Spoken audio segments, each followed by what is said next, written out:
nice guy's shirt, I notice. Yeah. You like it? It is pretty sick. I mean, ideally you wear something like that out and like a lady comes up, approaches you, and is like, I want a piece of that. That's or even ideal. like, yeah, even if like a guy came up to you and was like, hey. Yeah, I'd suck it.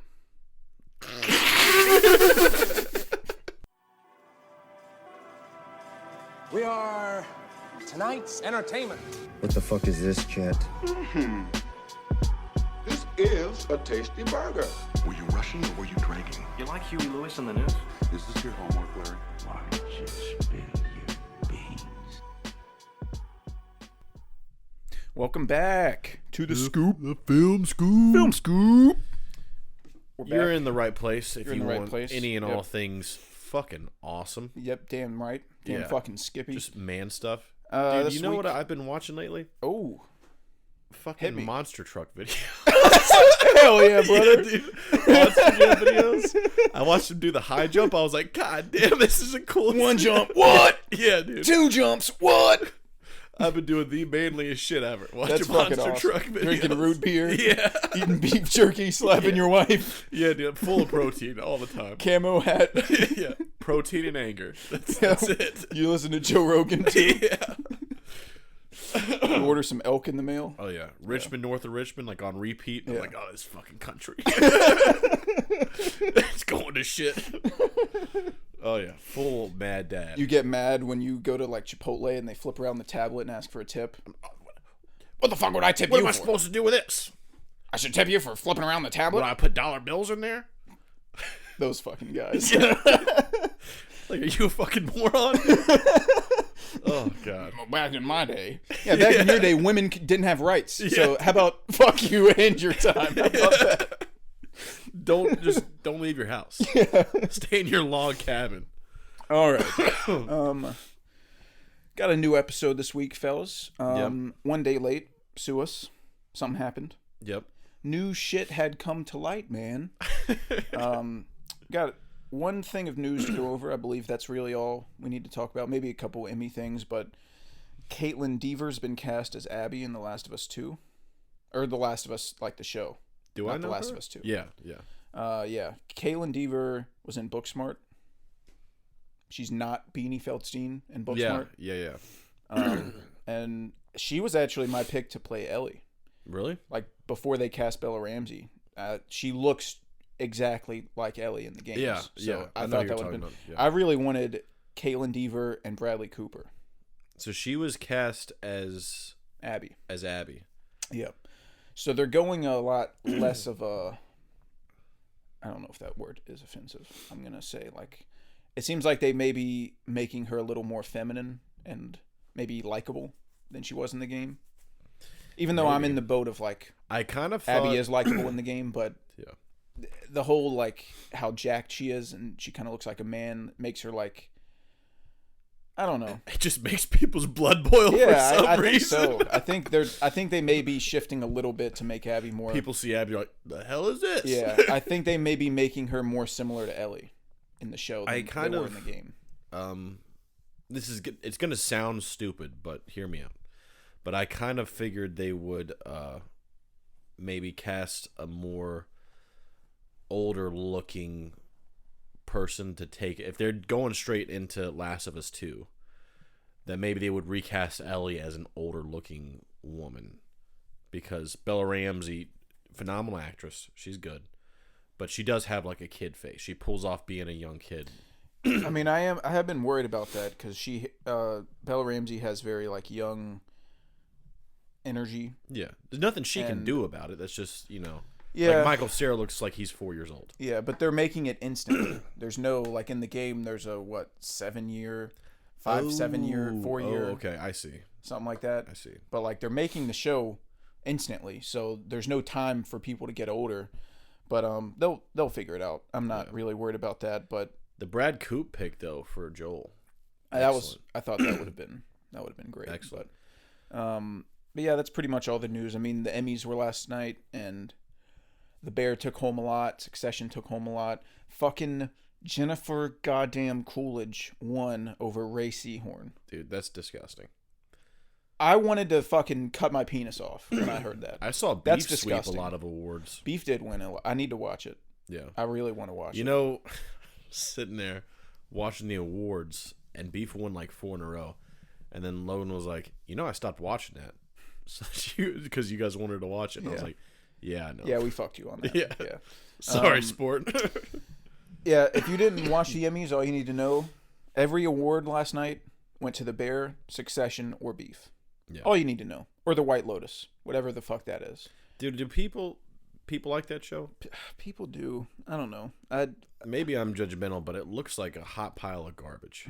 I see fucking Jennifer Coolidge flying around on a scooter on the People poster, do and I'm really like, like dude, it, but- kiss my ass. Also, where is the fucking Jeremy Strong love at the Emmys and the Golden Globes? Like, every award show is acting like he's fucking dead. Like, Yeah.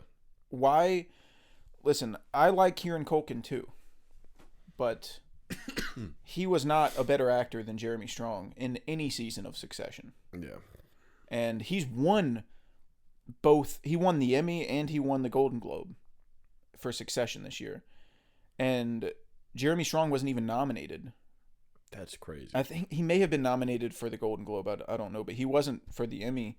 And I think people are just taking the one scene. I'm not going to say what scene because it's kind of a spoiler. Yeah. But the one scene where he really was flexing his acting, people are kind of taking that and forgetting about the rest of the show and the rest of the season where Jeremy Strong was operating on a fucking different level. And Kieran Culkin's great, but he's also like, if you watch him at the Emmys or doing interviews, like they pretty much made Roman Roy him. Yeah. Like, he's not doing too much of acting. He is great. I love him. Don't get me wrong. But Jeremy Strong is like playing Kendall Roy perfectly. And he's different than Kendall Roy is in real life. And it seems like, and same with Shiv. Yeah. And Sarah Snook. She's doing an accent too. Like, she's Australian or something. Oh, shit. She's got an accent. I didn't know she had an accent. Yeah. And her American accent is amazing. To where you don't even know she's doing one. It sounds so that great. was a perfect American accent. Same with Matthew McFadden as Tom. Yeah. Like, that one I like. Supporting, I think he won supporting actor in a drama series. That's hell fucking yeah. Yeah. Tom's a fucking man. Give it to our boy Tom. I mean, what's in there, Greg? Brought a ludicrously capacious bag. Yeah. I wish I had a better Tom. Yeah. My Tom sucks. But yeah, Succession swept. Fucking Better Call Saul never won an Emmy in its entire run. It was nominated for 53 Emmys and didn't win a single one. How does Bob Odenkirk not win a single lead actor in a drama series? Dude, I thought it was gonna win for best writing. Is that a thing? I think I saw that award pop up. I don't know. It was late and I was tired because of events that transpired. But I was like, I heard like best writing and I was like, oh, it's definitely Better Call Saul. Yeah. And I think they gave it to Succession.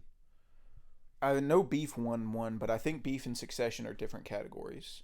Oh, okay. Beef is it's because Beef is a anthology or limited series. That's what it was. And Succession's just a drama series.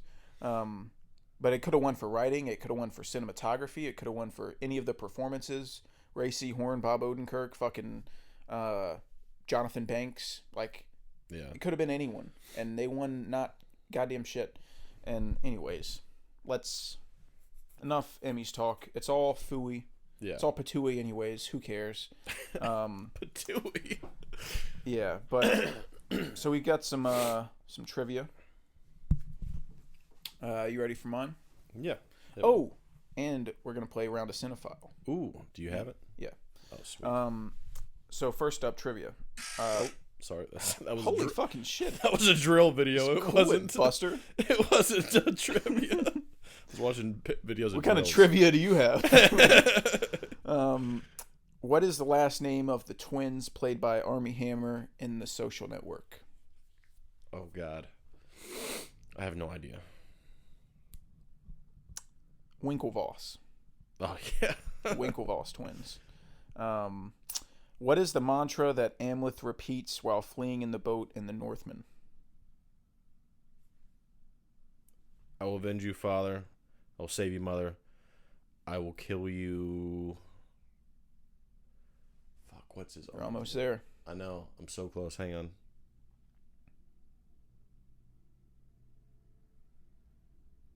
He had a cool name too.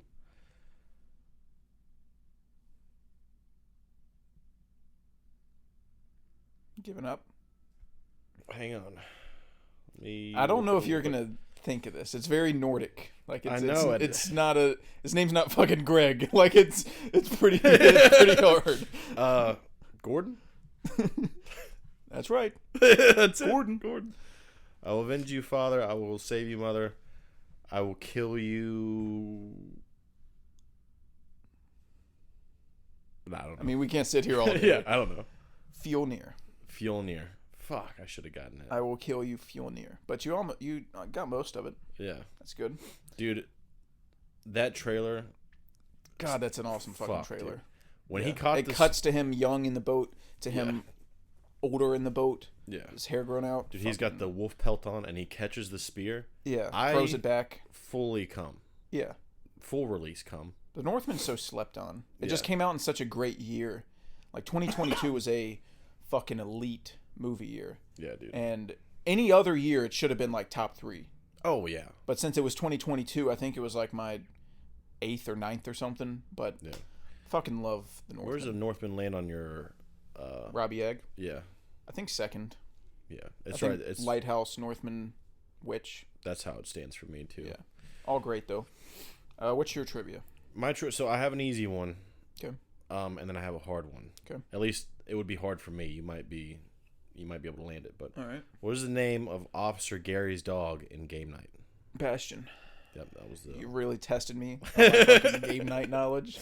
Oh, all right. What is the name of the company in Office Space? Initech.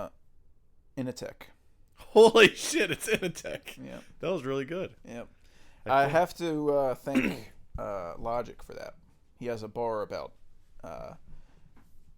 No way. What's the guy's name in like the main guy in Office Space? Oh, Neil? No. I don't know what it is, but it's not Neil. Let me look it up real quick. I don't remember. Oh yeah, his name's Peter. Peter. And Logic had a bar along the lines of going crazy like I'm Peter down at Initech. So that's how I always remembered that. Okay. I didn't know you had the cheat code. I thought I was going to really stump you. on Asked that. me. All right? I can't help it. Logic's cool. He listens to, watches cool things. Speaking of forgetting names, when Logan was watching the Emmys, she was like, "Oh, did you see Macaulay Culkin?" And I was like, "Oh, that's not Macaulay. That's his brother." And she was like, "Oh, what's his name?" And I was like, something like that, like Spicoli or something." Spaghetti Culkin, or I don't know. And then I had to Google it. I remember it was Kieran. That's good. Is that all your trivia? Yep. Okay. I've got a couple things to go over. First off, song of the week. Mine is Rotten Apple by Alice in Chains. Ooh. Listened to it at the gym today. Little Alice in Chains. Got a sick chest pump. I like that. And, I like that. Also listening to a lot of Mazzy Star, but my song is Rotten Apple by Alice in Chains. Mazzy Star. I don't think I know that Mazzy Star. Yeah, it's not really your type of vibe. It's more for like cool people. Oh, I got you. I have a song that I added. I just want to make sure I got the guy's name right. Michael Markagi, Scared to Start. I was listening to that. I found a really cool playlist on Spotify for like kind of acoustic type music. Oh yeah? Yeah. I like that shit. I was like, I started out, there's like some Chance Pena on there. And I was like, so this is where I need to be. And so I started playing, like cycling through some of that. And I stumbled across that one. And I liked that one. So yeah, that's my song for the week. While we're talking about music, do you want to hear my Bob Dylan impression? Yes, please. How does it feel, Dude, to be all alone? No direction home, like a rolling stone. How's that? dude, I'm there. Bob Dylan. I'm there. I'm seeing it live. That was crazy, dude. You never need to go to a Bob Dylan show when I'm around. He lives forever through you. That was awesome. Yeah. That was the coolest thing I've ever seen, dude. Grab the box of Cinephile. Oh, I've got the box. We'll play. Oh, you got it? Yep, I got the box. So we've got a game called Cinephile, which features, you pull a card, and it has an actor on it, and one movie in parentheses under the actor, and so you can't use that one, but you go back and forth and try to name movies of that actor until someone can't name one, and then the other person wins. Whoever names the last one wins. Yeah, we do have a stipulation that we add to the game, though. If there's a character that's in Marvel, and you just say like let's say you pull Robert Downey. Yeah, Robert Downey, and you say the Avengers, that covers everything that Marvel covers related. any movie he played Tony Stark in. Yeah. That's one character. We can't just sit here and cycle through 27 Iron movies. Man, Iron Man 2, Iron Man 3, The Avengers, The Avengers 2, The Avengers 3. No, we're not doing that shit. So, yeah. So, franchise hits like that, it's just like, if you get Keanu Reeves, you just say Matrix, that's all the Matrixes. All the John Wicks. Yeah. So that's our stipulation. And I got a pretty good pick initially here. Okay. Who'd we get? That was gross. Fuck you. Jennifer Lawrence. Ooh. In your favorite performance by her. Mother. Awesome. Yeah. Real cool game you got here. Yeah. I'll go first, if that's all right. I don't care either way. It sounds like you want to. I'll just go ahead and take the X-Men's. Okay. Jennifer Lawrence. Hell Passengers. Silver Linings Playbook.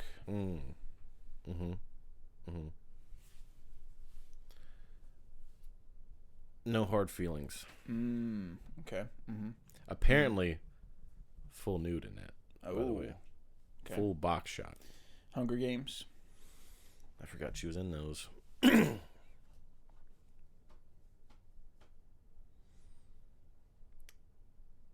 Old Lawrence.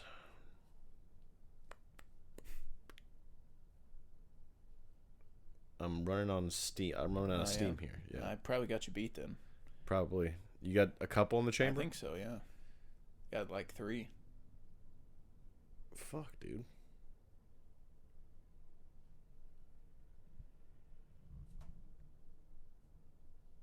Yeah, I think I'm throwing in the towel. Okay.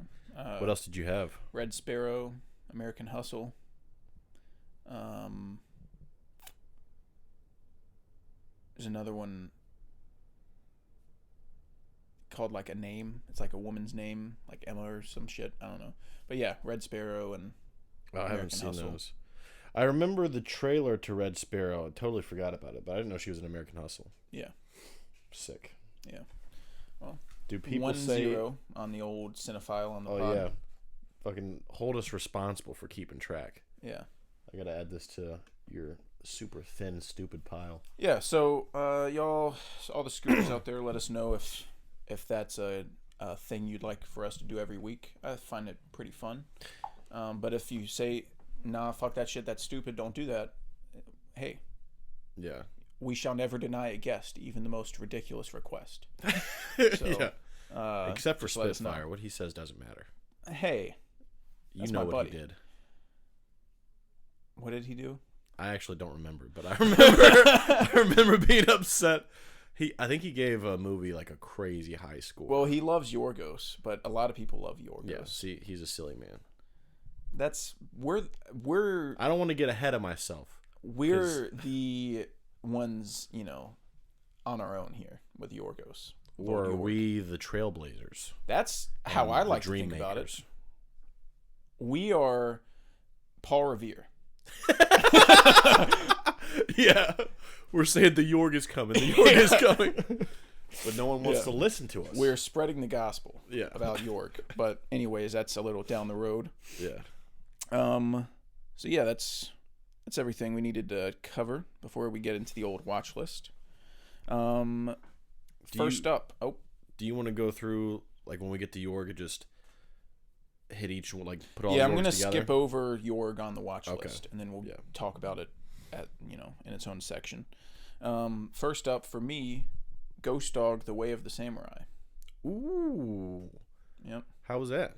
This happened when you were watching something without me in the living room, so I came to my room. I believe it's when you had on Oppenheimer.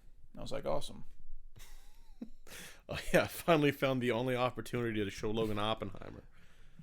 It wasn't an opportunity. We were supposed to watch something together. But anyways, went to my room, put on something cool, put on my headphones, watched Ghost Dog: The Way of the Samurai, and it was fucking sick. Oh yeah? Yep. I'm gonna check it out. Fucking Forrest Whitaker plays Ghost Dog, as you can course. guess. Yeah. And do you know the concept? I don't know anything about Ghost Dog. It's really fucking cool. So it's Ghost Dog is this guy who has, in modern day New York, has adopted the rules and lifestyle of a samurai. Oh shit. So he follows like a certain code, and he reads these passages off from like the Way of the Samurai book, and so he's basically like kind of a hitman. Like I don't know what is considered a spoiler, because I've never seen the trailer to the movie. I don't know what you're supposed to find out on your own, but basically like someone helped him out when he was young, and so now he has like a debt to someone. He like serves them in a way. Oh. And that guy says like, hey, he's kind of like a mobster, and he's like, hey, take out this guy. And he does it. And so he's kind of like a hitman, but only for this one person. And it's got like hip hop music, like cool 90s hip hop music is like a big part of the style. And he just walks around with a big fucking briefcase. And I remember when he was walking down the street for the first time, there were these like Crips. There were like these gang members like posted up on a block, and Ghost Dog was walking by them, and I was like, oh shit, like they're about to fucking try to rob him, and they're gonna get pieced by Ghost Dog. And then they dap him up, and they're like, Ghost Dog, respect. And I was like, holy shit, like Dude. Everyone in New York fucking knows Ghost Dog and respects the shit out of him. That's crazy. Everything you're telling me is fucking awesome. Dude, it's really fucking cool. Your name is Ghost Dog. His name's Ghost Dog. He's pretty much, he lives on, the Bowery King in John Wick, where he lives on like the top of a building with a bunch of pigeons. Yeah. That's where Ghost Dog lives. Where else would Ghost Dog He lives in a shack on top of a building with a bunch of pigeons. Of course. And he's basically like untraceable. He's a perfectionist. He wears gloves on all of his jobs. Like he's untraceable. And something happens, something goes south, and the mob is after him. They're trying to kill him. Does he use a sword? He owns a sword, and he like practices with it. I don't remember if he used it or not in the movie. I kind of thought he would exclusively use a sword for the old kill. Yeah, I think he may have used it like once in the movie, but it's really fucking cool. It's got like a very distinct style. When you're watching it, you're gonna be like, "This is Ghost Dog. This is nothing. This is nothing else except Ghost Dog." I'm gonna add it to the watch list. It's really fucking cool. It's on Max, but we don't have that right now because I canceled it. That's fine. I've got my ways. Ew, boo, stinky. Free trial to Max, and then cancel again. Oh, I can respect that. Oh, that's fine. I thought you were talking about pirating. No. Oh. Yeah, that's fine. No. That's within your legal rights. You're doing nothing wrong. They offer the free trial. Yeah. You accept. Then you cancel. Nothing wrong. You're well within your rights legally. The only time is if like I scour everything and it's not on anything, and I don't think it'll ever be on anything. There's some movies like Hush, for example, by Mike Flanagan, that they took off Netflix and everything, and they also took off the ability to rent it. Like you can't even pay to watch it. It's on nothing. Because I'll give you $4 to watch that. In that case, you pirate it. Like they're not giving you a way to watch it other than pirating it. So sure, but if you can rent it and support the filmmakers, you should. Yeah. Anyways, that's another conversation. Yorgos, we watched American Fiction. Dude. Saw it in theaters. I was pretty excited about it, and I ended up liking it. I did too. Yeah. It didn't blow me away, You know, I wasn't like, holy shit, that's one of the best of the year. But I watched it, and like the whole time I was like, this is a good movie. Yeah. I like what's going on here. The comedy's great. It's got a really unique story. It's directed in a unique way too. Yeah. Like one scene in his office, I was like, oh yeah, fuck yeah, Dude. this is juicy. I like this. And it does a good job because it has like a fairly, I would say, political like story. That some people may not like, but I feel like they did a great job just telling a story and not ever feeling like they're preaching to you about what you should think and what you shouldn't. It's kind of like these are real people and not caricatures of what we think people are, you know? So it's very just like in the middle, just telling a story, and you can take whatever you want away from it. And that's pretty awesome. Heck yeah, I agree 100%, and it does a really good job. Like no matter how you feel about the context of the movie, like you see a character making a decision, you're like, yeah, I get it. Yeah. You know, I get what you're doing. Yeah. And it was really funny. It was really funny. The really performances funny. are great. And the whole like story to the movie that most people think of when they hear about it is the older black man his books aren't selling that well, and he finds out that people are really buying like over what would you say, almost like fake. You're not helping me here. I'm trying to think of Like, a way to say it. Oh yeah, I don't know how to describe it, but like You see it in the trailer. It's like people. It's playing really, up the whole. It's really like hammed up. Yeah. Like kind of like beefed up stories that like maybe it wasn't quite like this, and people just beef it up. Like what was his book originally on? It was like Scandinavian culture or something, and people are like, people don't want that. Yeah. And so he sees what's selling, and he's like, all right, this will appeal to people. They're basically selling like memoirs of people who grew up in the hood. Yeah. And had like rough lives. And so he decides to like kind of make one up just because they sell really well. And kind of him getting caught in the lie of like, acting like he's done these things when he hasn't, but like that's not really what happens in the movie. When you watch it, you realize it was kind of stupider than that. Yeah. But yeah, it's good. I really like it, and Jeffrey Wright's a stud. Oh, dude, he's so good. And Adam Brody towards the end, he's not in it very much, but like there's this scene at the end. He's a movie director, and this guy comes up to him. This like intern brings him a bottle of water, and he hands it to him, and he goes, "Why is this wet?"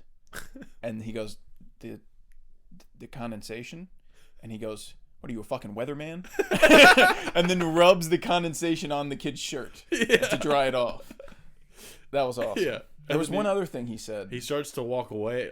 He goes back to talking, and the kid starts to walk away, and he goes, "Oh, this?" And points to the bottle. He goes, "Never again." We busted out laughing when he said that. That's like arguably the funniest part of the that whole was movie. the funniest part of the movie. There's a lot more comedy than that, but that fucking killed me. He reminded me of Never Ryan again. Gosling's character in The Big Short. Yeah. The way he talked to people. Like, out. Out. No. Ryan? No.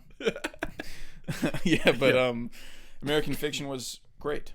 Yeah. I liked it. You gave it a 3.5. That's where it I don't know. lands for me. I mean, I could see it. I could see someone giving it a 5. Like, I could see it really working for someone. But for me, it was like, yeah, it's great. I enjoyed it, but probably wouldn't watch it again. Yeah. It just wasn't. And there were some times where, like, the writing felt a little weird.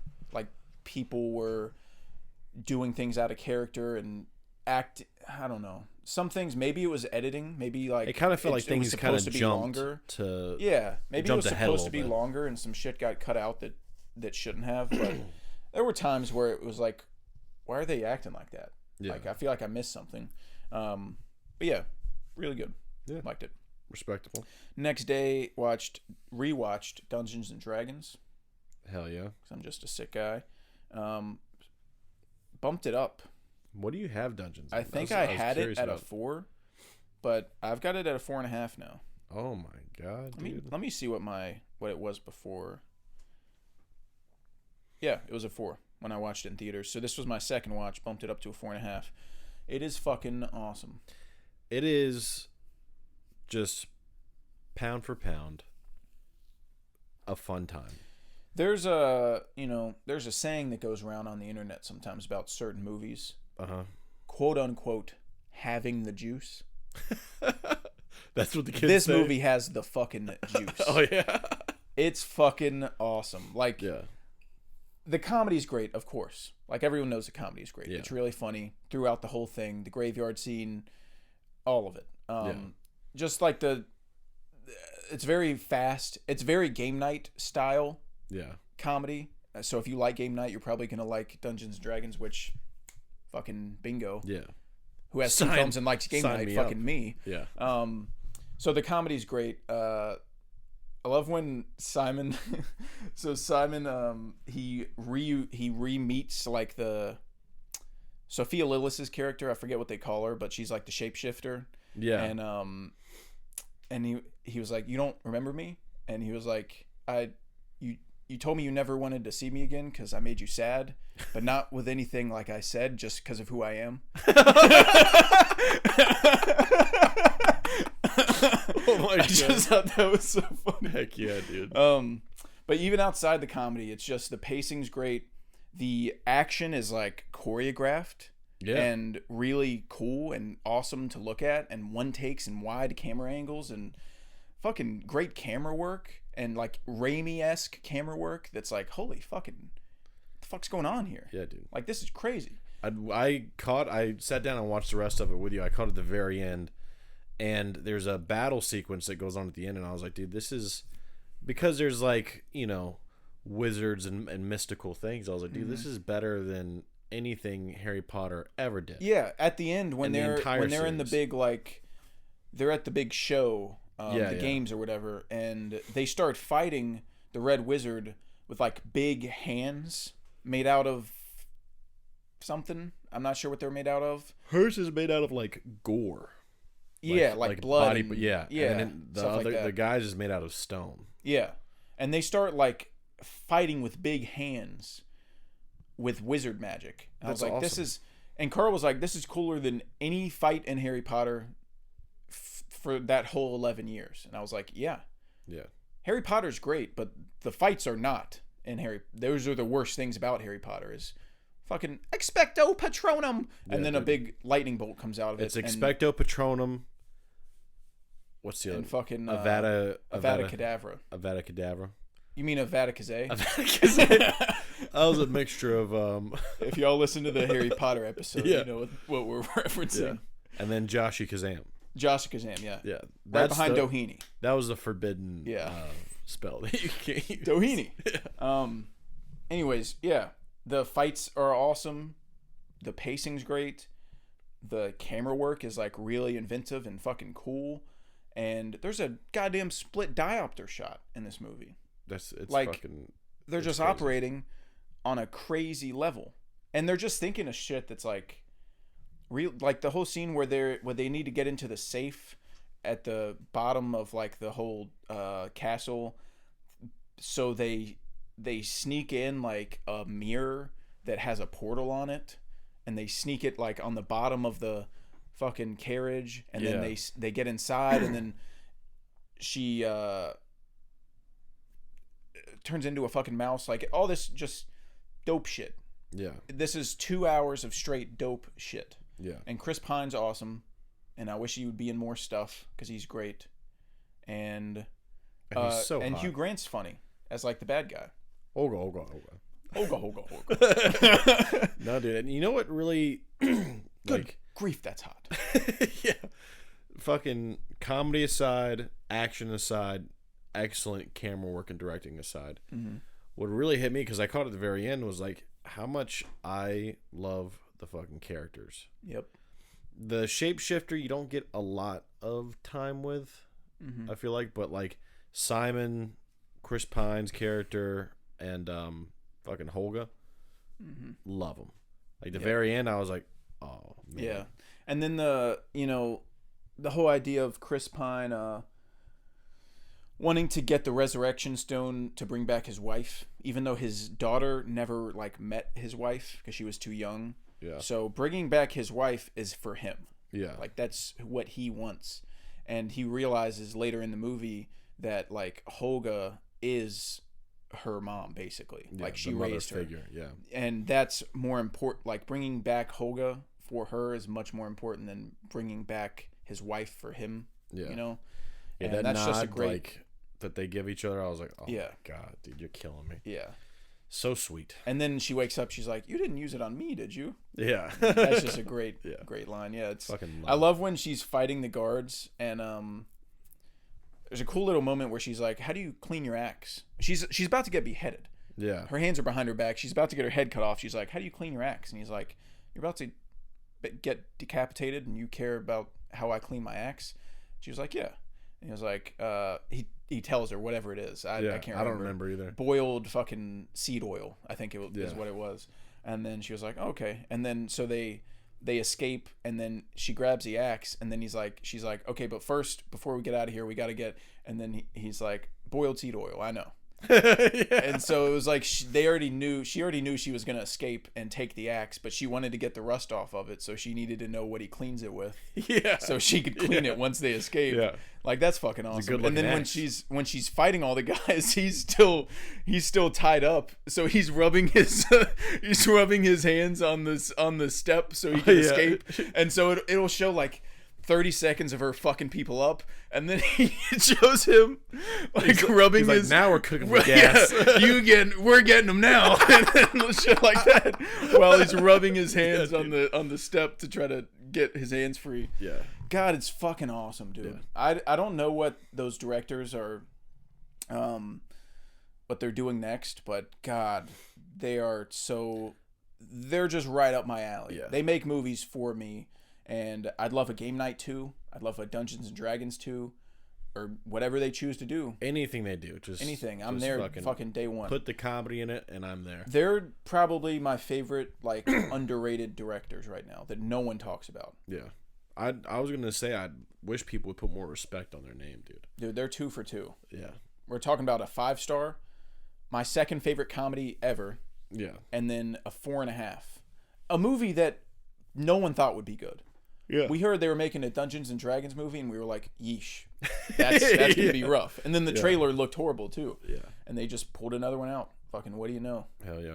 We So need to shout out watch to them. the new Chris Pine, or the remake Chris Pine Star Trek movies. I don't know if people like them, but it interests me. I'm down for that. I've never been into Star Trek, but Dude, I tried. you know, I tried I to think watch the that there's original hope series. though, because I am not big on Star Wars. So I feel like what holds a lot of people back from liking Star Trek is their love for Star Wars, and they feel like they're enemies. You know? Yeah, they're like rivals. Yeah. So since I don't have that love for Star Wars, maybe Star Trek might be my shit. Yeah. I don't know. I I'm know down, though. people love like the original movies, the Wrath of Khan and stuff. I tried to dabble in the original series, and the original series is set up like the Twilight Zone, where like Monster of the Week. yeah, like they're just traveling. They just happen to be traveling through space, and they encounter some alien, That's pretty cool. different thing. Yeah, it's a great idea for when it came out, but it's just not something I want now. It's hard to like binge something like that Yeah. where there's not like a continuous story as much. There is a Monster of the Week that is Clint Howard though, Are you serious? as a baby. Yeah, they like beam up to the ship, and you see baby Clint Howard. And he looks like the baby from Eraserhead. He looks just like Clint Howard now, but just as a Just baby. small. Yeah, just a Yeah. small guy. That was like, I saw it and went, oh, that was crazy. Yeah. Yeah, Dungeons and Dragons 4.5. Fuck yeah. Last thing on the watch list, excluding Yorgos, is Society of the Snow. That movie was fucking awesome. Yeah, it's a Netflix original. It came out a few weeks ago. It's about the 1972 Uruguayan rugby team plane that crashed, Yeah. and they got stuck in the snow for, I mean, I think it was not all of them, but like, some people lasted like 71 days. Yeah, I was going to say it was over 2 months. Yeah, in the snow with nothing. Yeah. I mean, they have the wreckage of their plane. That's it. So, God, it was so fucking good. First of Yeah. all, like the craftsmanship on a technical level just blew me away. Yeah. The shots they got, and people forget how hard it is to make a movie in snow, because they're out there in snow. Like, Yeah. they're out there in the fucking snow filming this. And if you've ever been on a movie set before, there's like hundreds of people. Yeah. And you know what happens when you walk on snow? You leave footprints. Yeah. So you've got hundreds of people on the set. Like, how do you even... I don't even understand how you do that. How you make a movie in the snow where in the continuity of the story, there can only be footprints where the characters walked, but you need hundreds of people on set to make the movie. Yeah. So there should theoretically be footprints everywhere. All that shit is just incredible to begin with. And the performances are great. And I liked how they didn't really dramatize stuff. They didn't turn it into like Lord of the Flies and the people started arguing and forming teams. It and actually kind of cut away anytime something kind of horrendous started happening. Yeah. And I respect that. Like we get the idea of what's going on, like, and they're saying it without saying it. Like, yeah, I get it.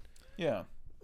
And they just, it was a very, like, in a way, hopeful movie, even though it's sad and, like, there's some fucked up shit going on. Like, the way the characters handled it, not characters really, they're real people, but, like, the way they handled it was just very, like, awesome to see. Yeah. Everyone kind of just, like, banded together.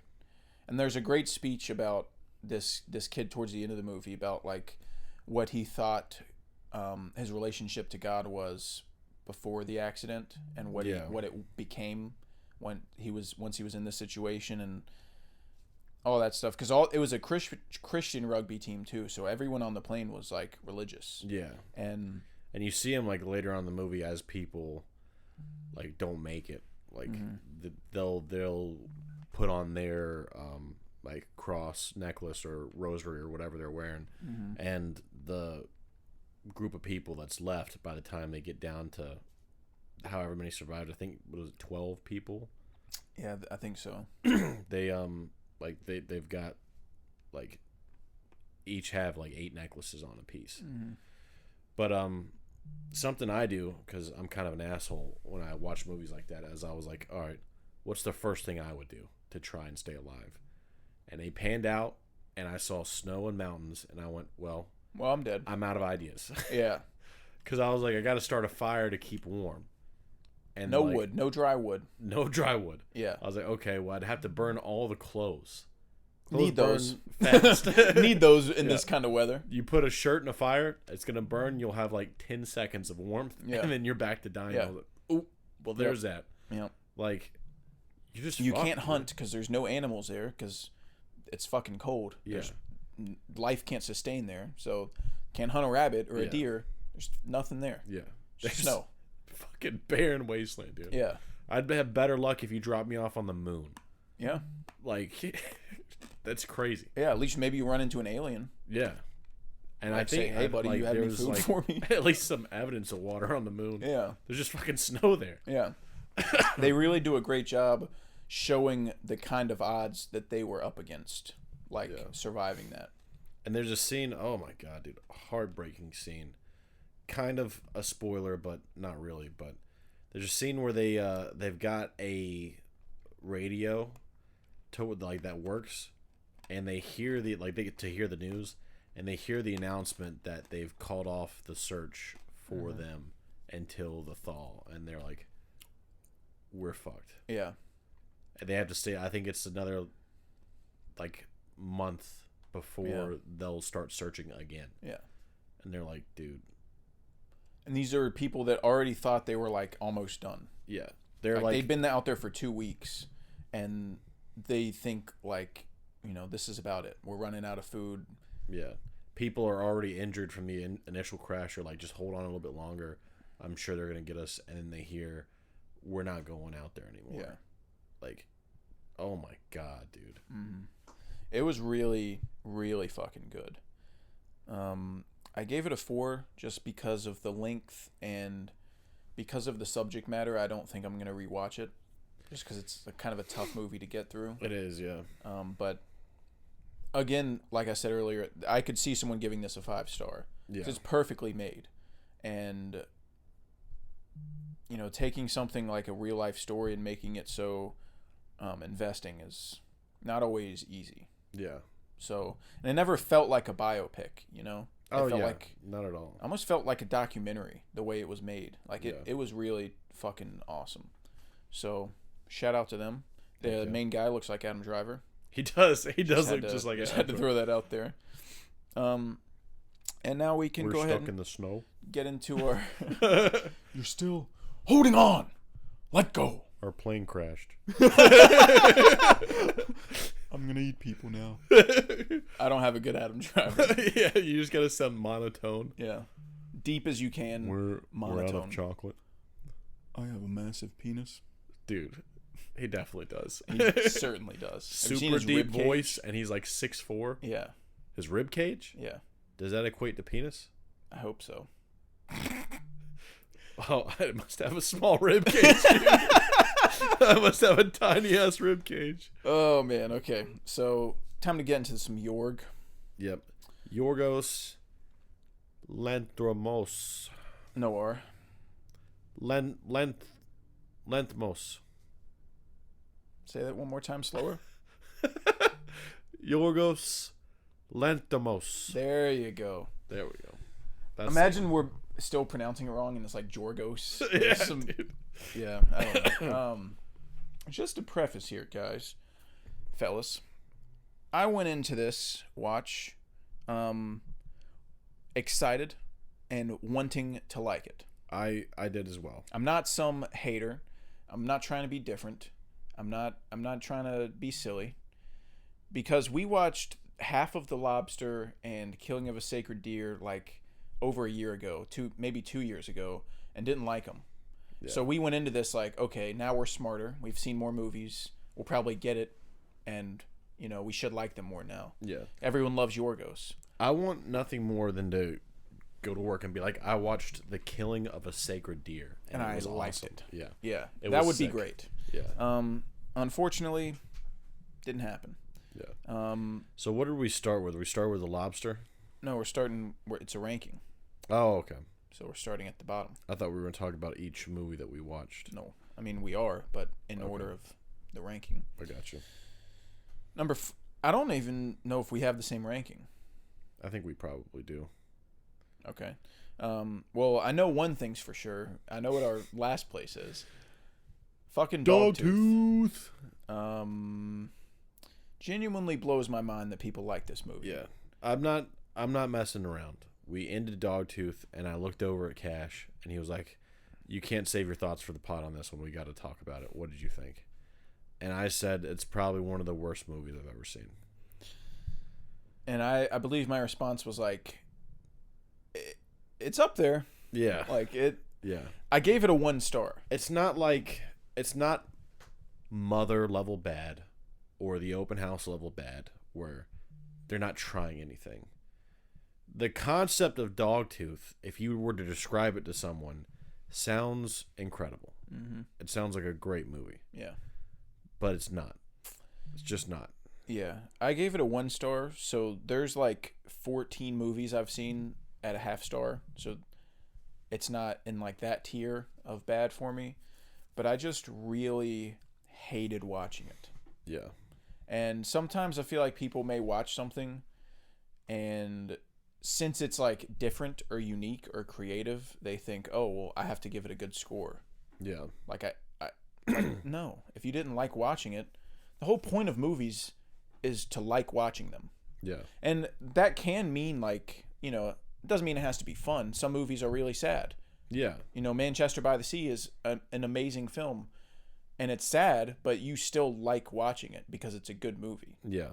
So you don't have to just lie and say like, oh, well, it was unique. So every Letterboxd review we looked at for Dogtooth, all they said was uncomfortable. Yeah. They kept like, Yorgos is the master of uncomfortable, and holy shit, this movie is so uncomfortable. Yeah, dude. I was like, what's that supposed to do for me? making me uncomfortable. Like it's not what I'd watch movies for, to make me feel uncomfortable. And I thought it was so fucking boring. I don't like the way that I don't like Yorgos's characters. I think that's mainly what it's come down to. Oh, yeah. His best characters are in The Favorite, and other than that, they are very hollow, and they talk like robots, and they never feel like real people, and I never care what happens to any of them. Yeah. And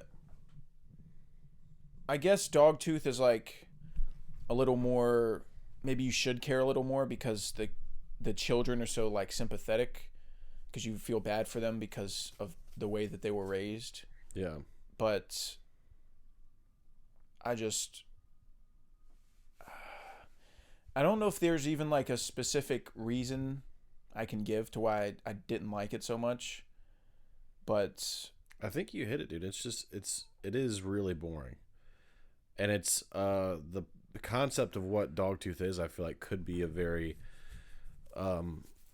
like I said, I think it's a great concept for a movie. And I think there could have been a lot more like obstacles that were hurled towards what was going on with the family. Like there could have been a lot more conflict, and there just isn't really. And that's another thing too. It's just there them, really like, is no conflict. Yeah, they're just it's just these living kids this weird life, being weird for 90 minutes. Yeah, and then like the end happens, and that's it. Yeah. And that's another thing, like Yorgos's trademark super dry dialogue, like I'm just not a fan of it. Yeah. Sometimes it plays like Wes Anderson dialogue and like The Lobster and stuff, but for the most part, it's not for me. Yeah, especially when the movies are so serious. Yeah. Like there's times in Dogtooth where I think it's supposed to be funny. Like when she says, "How do you think they would feel if I told them that you made me eat your keyboard?" Yeah. Because they don't know what words mean because their parents are telling them words mean different things. Yeah. So there's times like that where it's a little funny and you like smile a little bit, but for the most part the movie's serious. But then it's like I get what I understand like the idea of what the parents are doing, but what does telling them that words mean different things? So when if they do go out, if they like run away and escape and go out into the real world, they won't be able to understand anything. Okay, I track. That is really fucked up though. Yeah. Like even if you do get out of here, that's another level of shelter. You're like, a dumbass. You're fucked. Yeah. I raised you to think that everything is opposite of what it is. Yeah. So that's crazy. Yeah. Yeah, I don't know. I can't.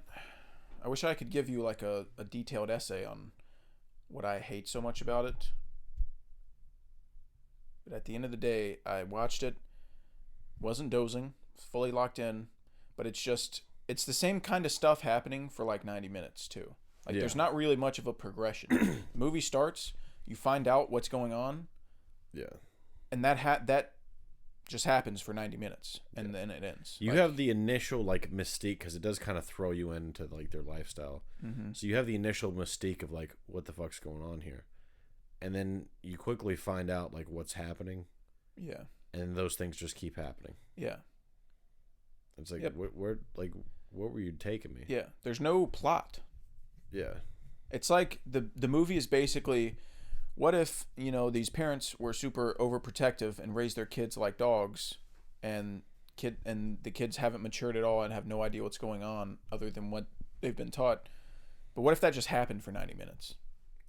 Yeah. And there was no story. It's just that. Yeah. It's just there's not even a point where like one of the kids tries to escape. Yeah. Like that could have been interesting. None of the kids really like have an arc at all. No. They're just still the kids. There's no scene where a neighbor sees a kid do something and they call Child Protective Services.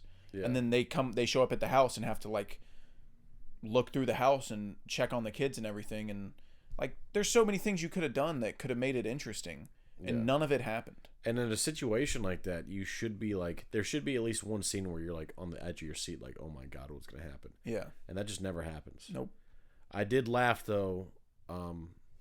There's a scene when the dad tapes the videotape to his hand and smacks the daughter with it. Yeah. That was crazy. Yeah. I heard you laughing. Why didn't you, like... I didn't think it was funny. Why didn't you just hit her? Like, he was like, bring me the duct tape. And he duct taped it to his hand. Yeah. That's crazy. Yep. That was so crazy. Yep. Oh my God. Didn't like it. Yeah. Did not like Dogtooth. And my buddy Ryan tried to... He tried to warn me. Because he saw my ratings for Sacred Deer and Lobster and was like, don't even worry about that, Give up, Chief. pal. Don't even watch Dogtooth. You can leave that one on your plate. Yeah, because people who like Yorgos, some of them still don't even like Dogtooth or think it's like okay.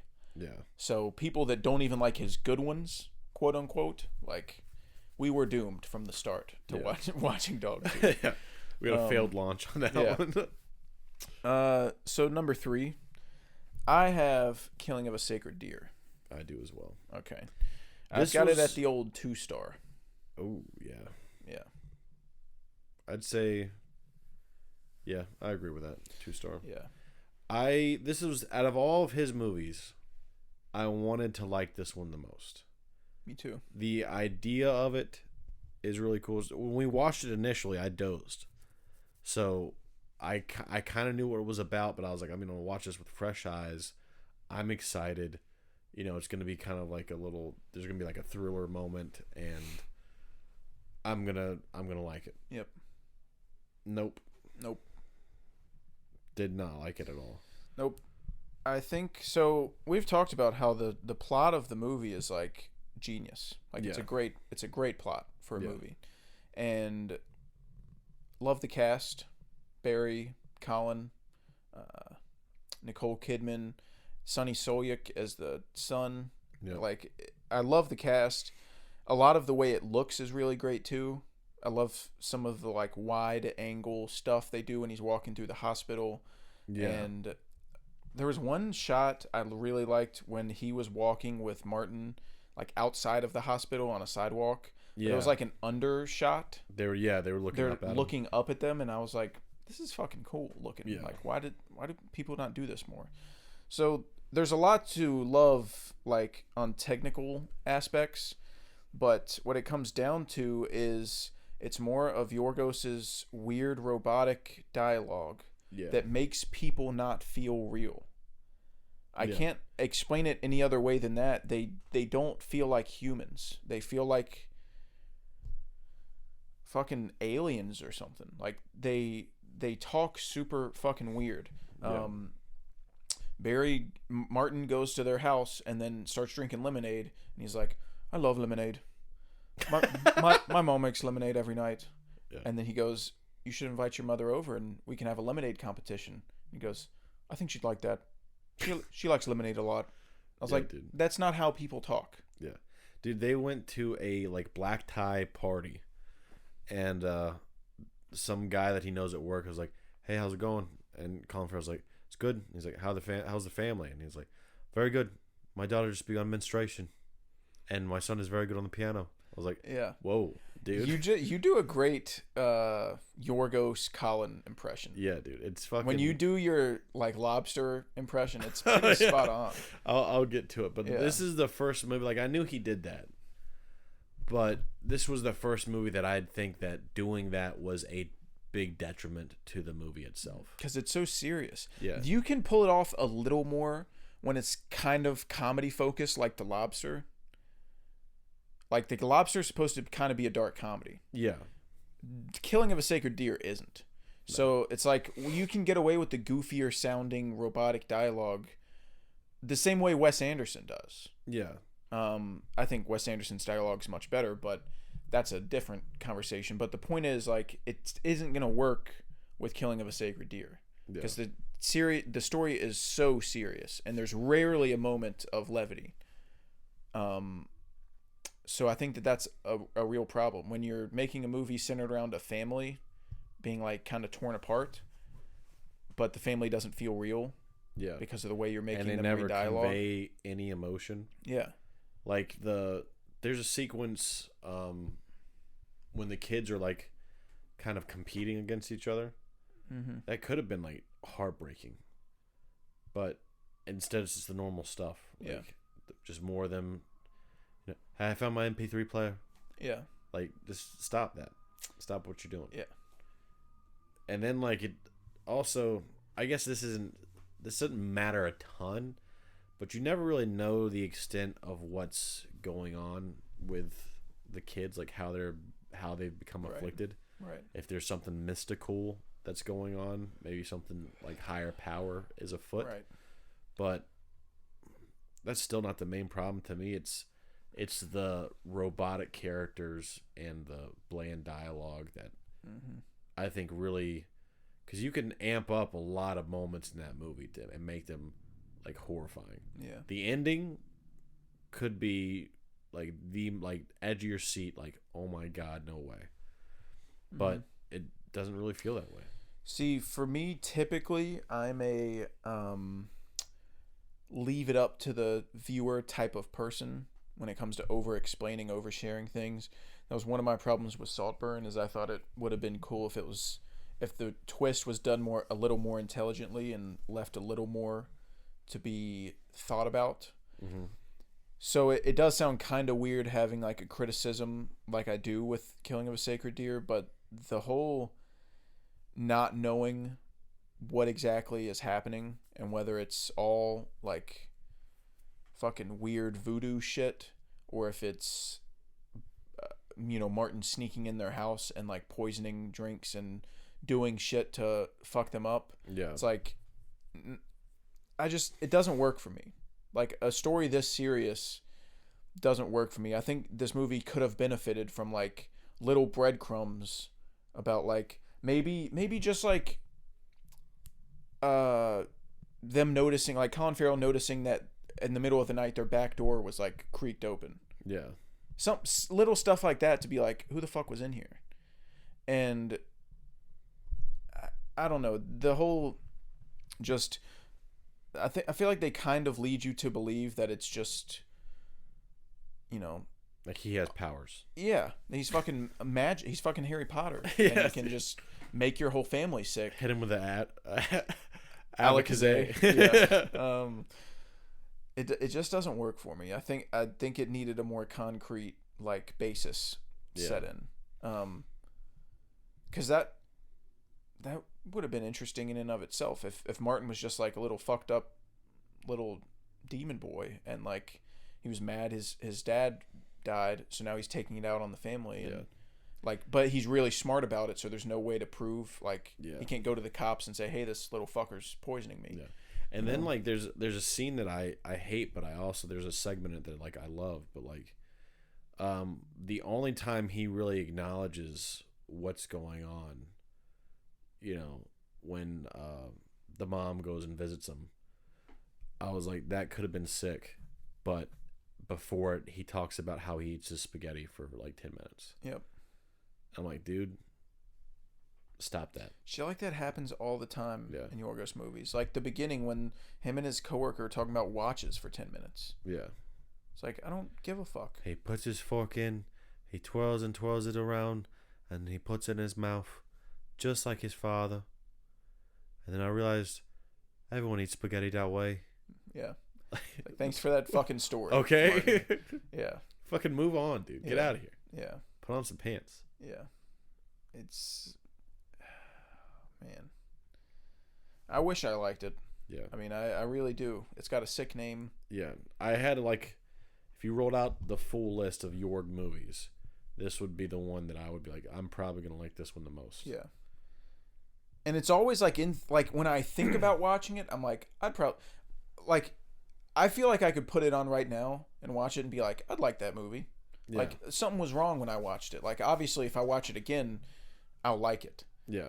But then I do it, and as I'm watching it, I'm like, I remember now why I don't like this. I remember this fucking sucks, dude. Yeah. So,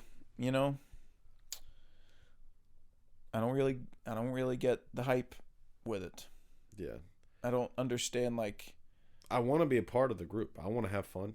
like, people are telling me you get to the end of this movie at the climax and you care about what's happening. Yeah. Like, I just don't buy that. I don't know. Maybe I'm a crazy person. Yeah. I don't know. No matter which way that gun went, Couldn't care less. Yeah. Because they're all just machines. Yeah. Colin Farrell could have aimed it at his own head. I would have been like, all right. Yep. Who cares?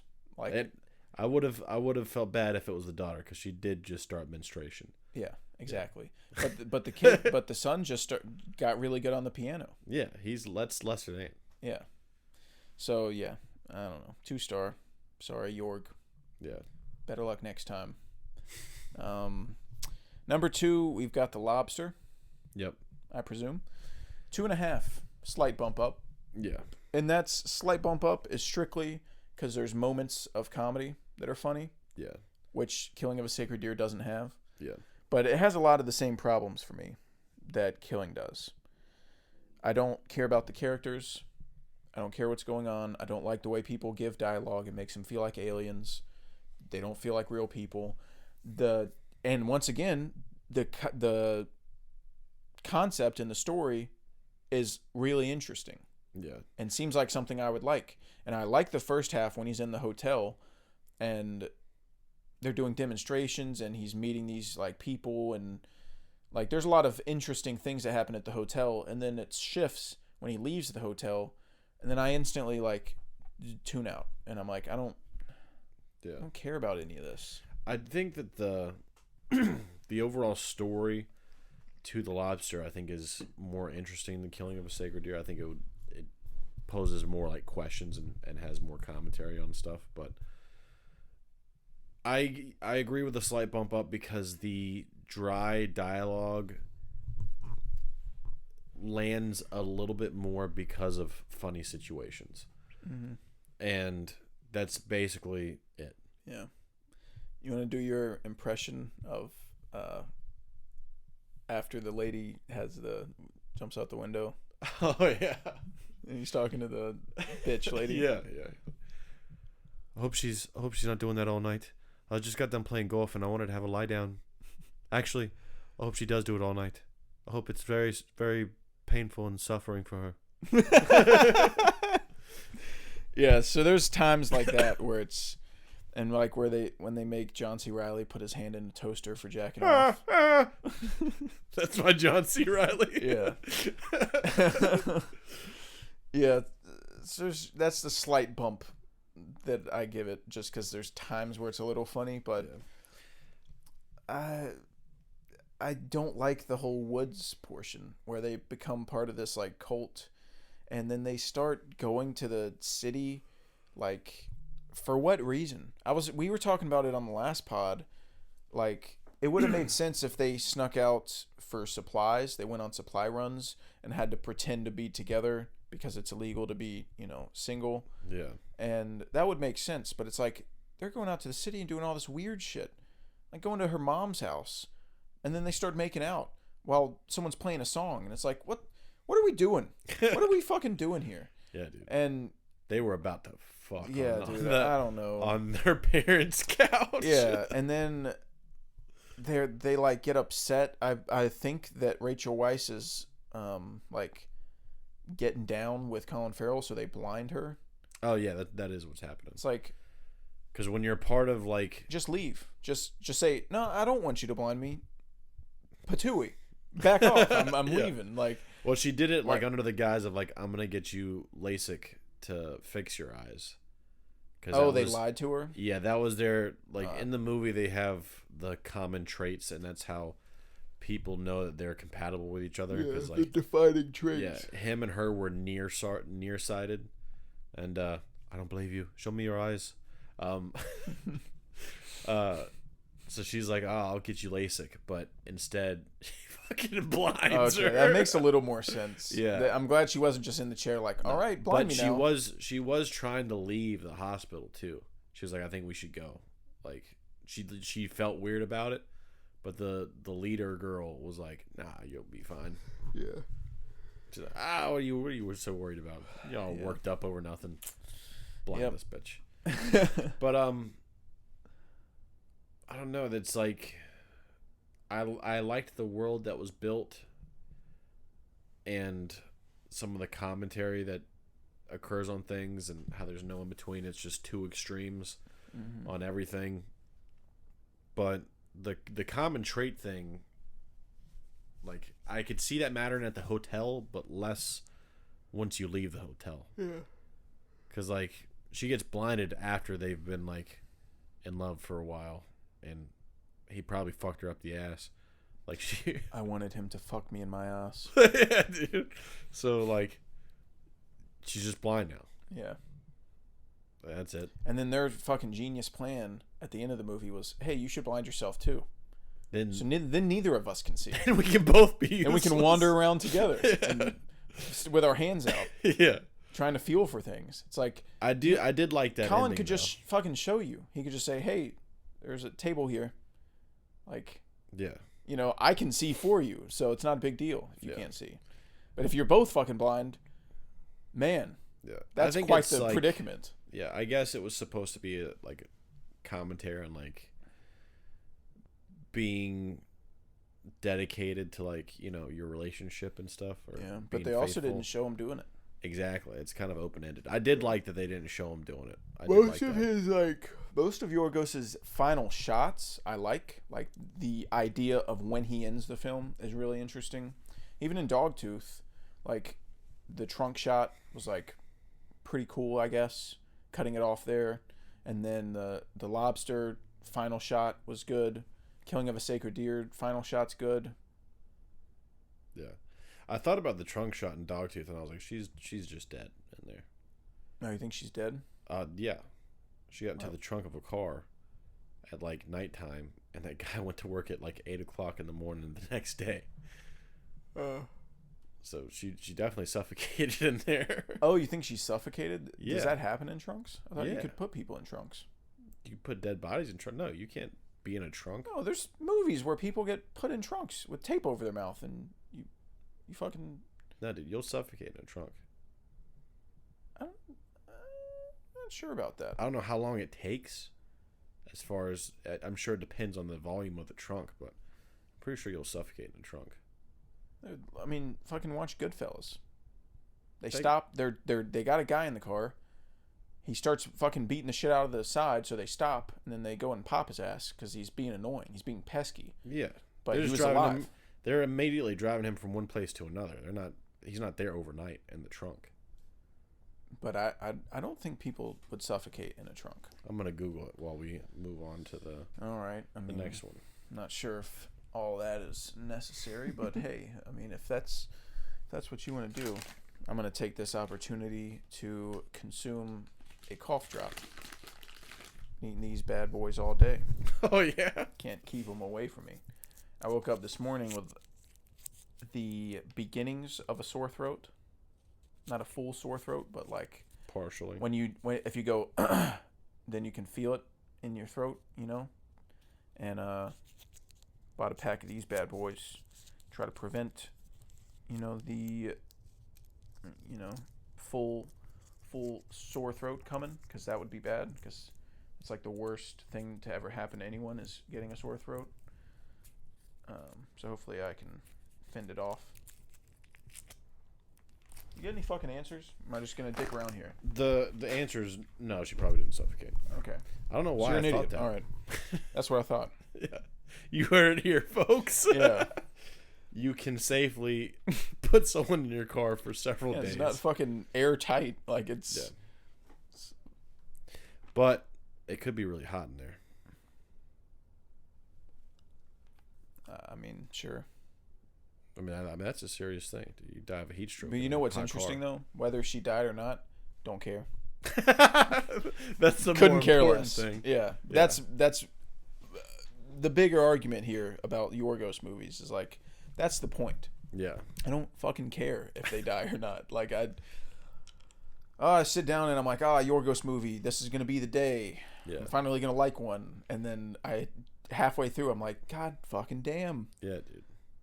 Like It was like Oh, watching man. watching his movies is like whenever you tell someone you don't like a food, and they're like, "Well, try it like this," and you keep trying Yeah. it. And it's the same fucking food. Yeah, it's just some salt on top. Yeah, Yeah, so it's the same exact. we food. were always like, "Well, we'll like this one. That one Yeah. was weird. This one Yeah. will be normal." And then it's Yorg at it again. Yeah. With his classic antics. Yeah.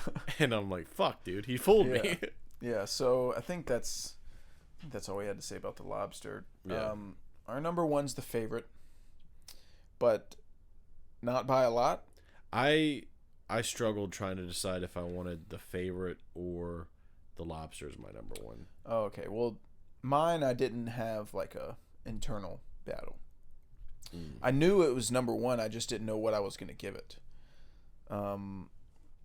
See, my opinion on The Favorite is it's Yorgos' simplest movie, his simplest concept, which is good and bad because it was a breath of fresh air. Having people talk like normal fucking humans. That was nice. So it was nice just having like a simple, straightforward movie that I'm used to and not any Yorgos weird shit. But that also limits its like ceiling Yeah. because it's not, in my opinion, maybe other people feel differently. In my opinion, it's not really like going for much. It's not like shooting for the stars in terms of its concept. Yeah. No, I agree with that. It's just a very like straightforward, simple story, just done well, Yeah. and that's it. So there's not really much to talk about or discuss. I feel like it's just a you know, It kind of is what it is. yeah. The Which big is thing- funny that like that's all it took to Yeah. to be my favorite Yorgos movie is to just be fucking normal for once. Yeah. And Just make a stop normal this movie. crazy dialogue. Yeah. Like, I don't know. I really don't know what he's going for with the dialogue. I don't could get it. see it for the lobster making people feel not human because of the overall concept of the lobster, but everything else, it's like, what the heck, dude? Yeah. But yeah, the favorite was nice. I loved the sets and the costumes, everything visually. The favorite was awesome. The fucking castle they were in looked incredible. Yep. All the dresses, the guys with wigs, the Nicholas fake Hoult. moles, Nicholas Yep. Hoult in the wig. Yep, liked it. And I did think, I still think that it's a little boring. There's some more interesting like conflict with Emma Stone and Rachel Weisz's character, and them like kind of competing a little bit. But I still don't think it's something I would ever watch again. Yeah, I wouldn't say I was ever bored or feeling like it was boring, but I do agree I'm not sure if I'd watch it again. Yeah. It just kind of feels like a story. I'm not sure if I can give an example on it, but it just kind of feels like a story I've seen before. It reminded me a good deal of Saltburn. Yeah. Saltburn.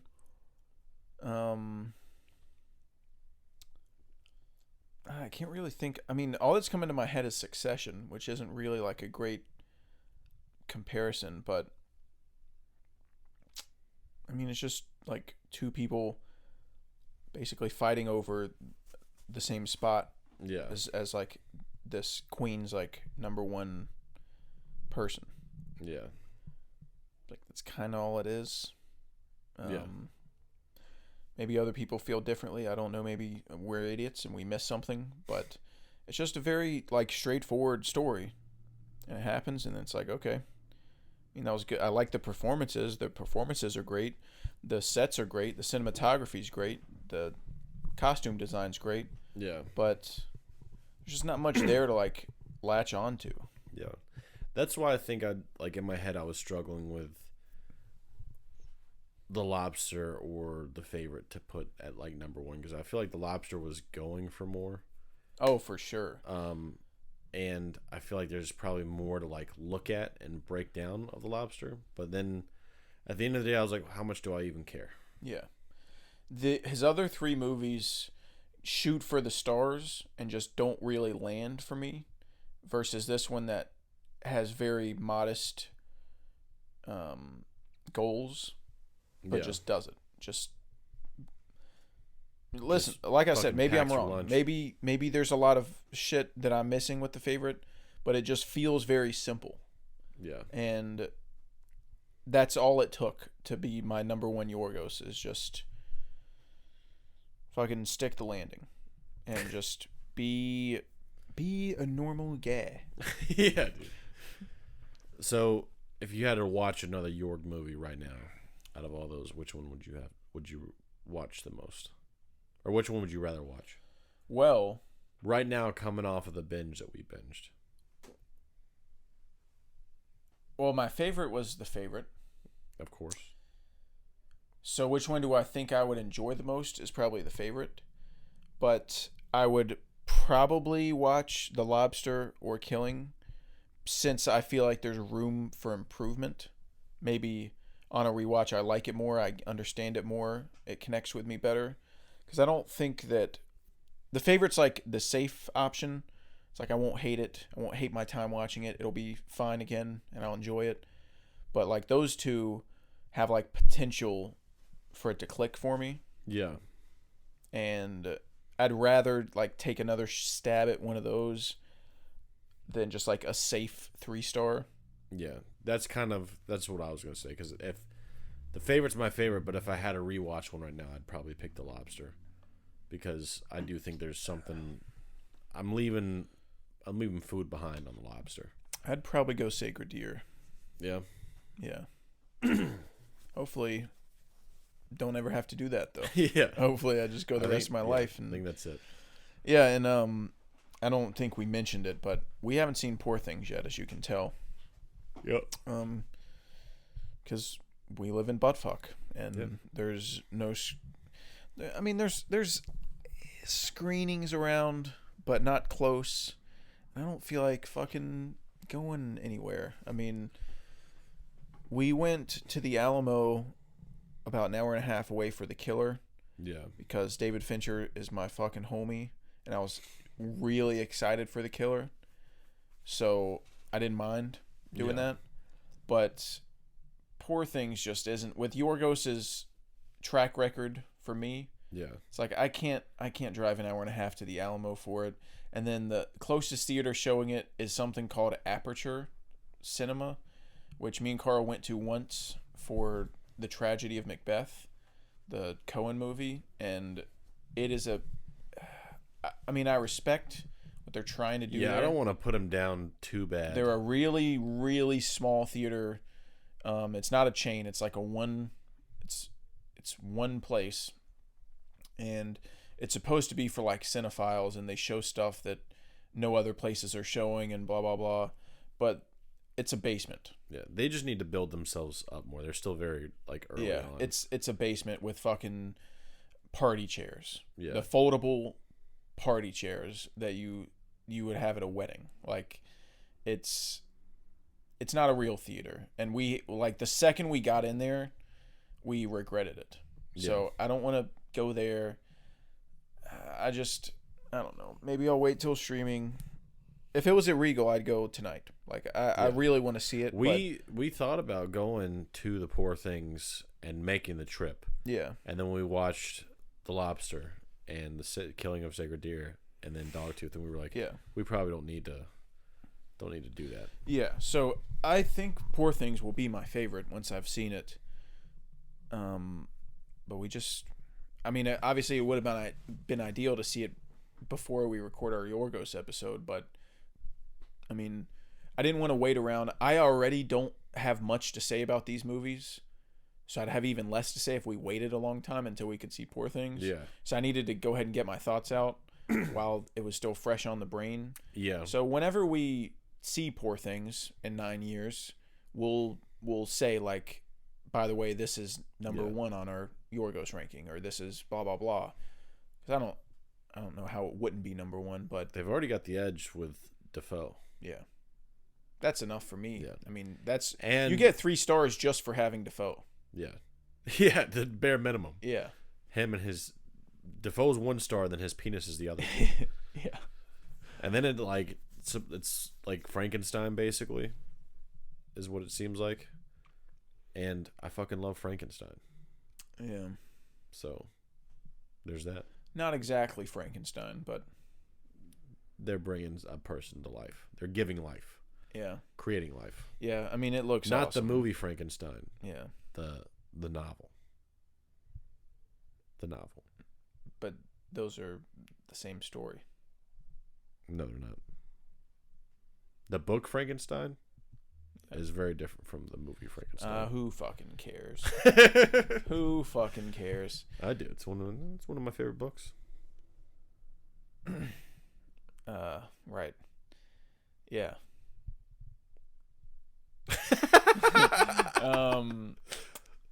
Anyways, yeah, I'm excited for Poor Things. Can't watch it right now. Don't feel like driving in over an hour to see it, and paying extra money. That's a big thing too. Yeah. If we have Regal subscriptions, so we just see shit at Regal. If we go to the Alamo or whatever, I'm gonna have some bitch yelling at me saying I can't get my loaded fries. I already did the check drop. I already did card drop. Go fuck yourself. Hey, you're fat. Hey, Tubby, not getting you your goddamn cheese fries. I don't care that you have IBS. Sir.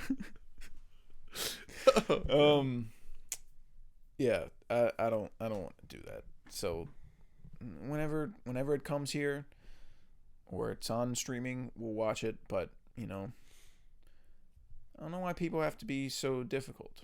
Yeah. It's not even like it is wide released.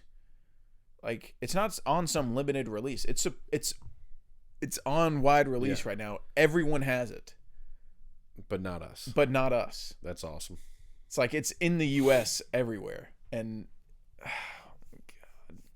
Yeah, I don't know. If it was a different movie, I'd fucking, if Nosferatu, I had to drive an hour and a half, I'd drive 9 hours to see Nosferatu. Like, I'm just so fucking jacked to the tits for that movie that dude. I'd drive the hour and a half. Yeah. Poor Things. I guess we're the poor things. Yolks. Yep. Getting it Yorgos Yolks. Yep. That's good stuff. You have anything else you want to talk about? I You can do dick around actually. a little bit. I started it over because I initially started to watch Arcane. I've heard good stuff about Arcane. I don't play League of Legends. I don't know anything about League of Legends. So I don't know if that's going to hurt or help me going Henry into Cavill Arcane. would be disappointed in you. I know. I guess he'll just have to fuck me. I don't know. Darn. Shoot. Drats. Yeah. But I started the first episode and then I didn't finish it. I think I got busy, so I've restarted it, got through the first episode, and I'm gonna stick to it because it looks incredible. It looks really good. You should. George Carmy says that it's one of the best seasons of TV ever. That's big. So I don't think it's gonna be that, but hey, buddy. we'll see. Yeah. And that's another person that like knows nothing about League of Legends, so you're in the same boat. Oh, okay. But I've also been dabbling in something. I think. You did? The Samurai? Was it? No. Oh. I've been dabbling in some Cowboy Bebop. Oh, Cowboy Bebop. Yeah. It's like my either I'm in bed or Carl's busy and I don't want to watch a movie. So I just need something to put on. Short episodes. I don't typically watch anime, but it's only one season and it's cool. I wanna get more involved in anime. Not a ton. I'm not gonna watch the 9 million episodes of One Piece. Yeah. I might check out Attack on Titan. I might binge like Attack on Titan or something. Maybe watch, get a little goofy. Watch Dragon Ball Super or something. If I don't know if Dragon Ball Super is good. I know Z is the fucking shit. Yeah. But yeah, just like big time anime that people talk about. It's like a couple seasons, like max 4 seasons. Yeah. I'll give it a try. I'm at the point where I'm not gonna watch stuff just because it's anime, but I'm also not gonna let it being anime restrict me from watching stuff. Oh yeah, it's gonna be if I think it looks interesting, I'll watch it, whether it's anime or not. And Cowboy Bebop has like a cool vibe to it. Dude. And it also has really great dubs, which dubs are controversial to a lot of people, but there's some dubs that are horrible and there's some dubs that are great. Yeah. Like Studio Ghibli films, you can watch the dubs of. They always get like great actors to portray the characters, and it's not a problem. Yeah. And Cowboy Bebop has a great voice cast, and it's not really like an issue watching that. Yeah. So yeah, if it's something that looks good, or if it's like high on like these are the legends of stuff, like I want to at least have seen that. But I don't want to get involved in something that's like a monster behemoth. It's never gonna happen for me. And I don't ever want to. I feel like there's a lot of anime people that like only watch anime. You know, like they try to watch everything. It's like there's a lot of things I like to get to. I watch a lot of movies, and there's a couple things that I've heard about that sound interesting to me, like Cowboy Bebop, Attack on Titan, and Berserk.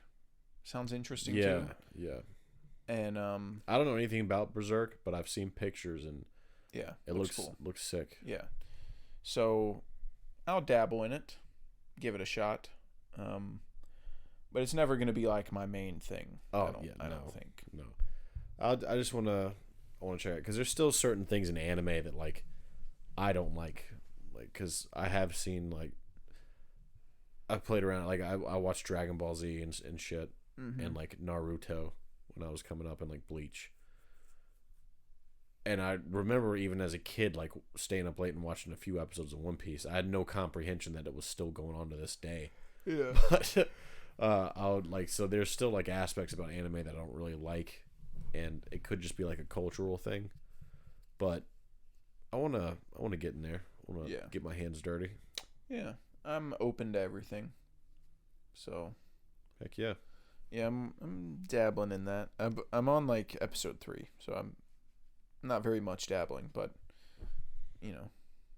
slow and steady. Oh yeah. Also need to watch Beef. That's what we need to do. Maybe once. How many seasons is Cowboy Bebop? 1. Just one? 1 season, 26 episodes. Oh. 20-minute episodes. Okay. Arcane's 1 season, but significantly less episodes. But your episodes are shorter, so maybe we'll finish at the same time and then we'd roll into Beef. Yeah, that'd be good. Yeah. Also been playing some Red Dead 2. Still having a slightly better time recently. Oh, you have been? Yeah. I saw you fucking kill those guys the other day, dude. Hell yeah, you did. Yeah. Goddamn right you did. We were talking, you stopped everything and went on a murder spree. Yeah. We were playing Cinephile, like, because I can do that while I play, because I don't have to do anything. It's just verbal. I can just speak while I play it. Yeah, you're going, like, you riding your horse for 20 minutes. They asked me, like, an actor, and I was in the middle of shit, so I had to, like, wait and, piece some guys up. But yeah, I understand more about, like, how the game works now.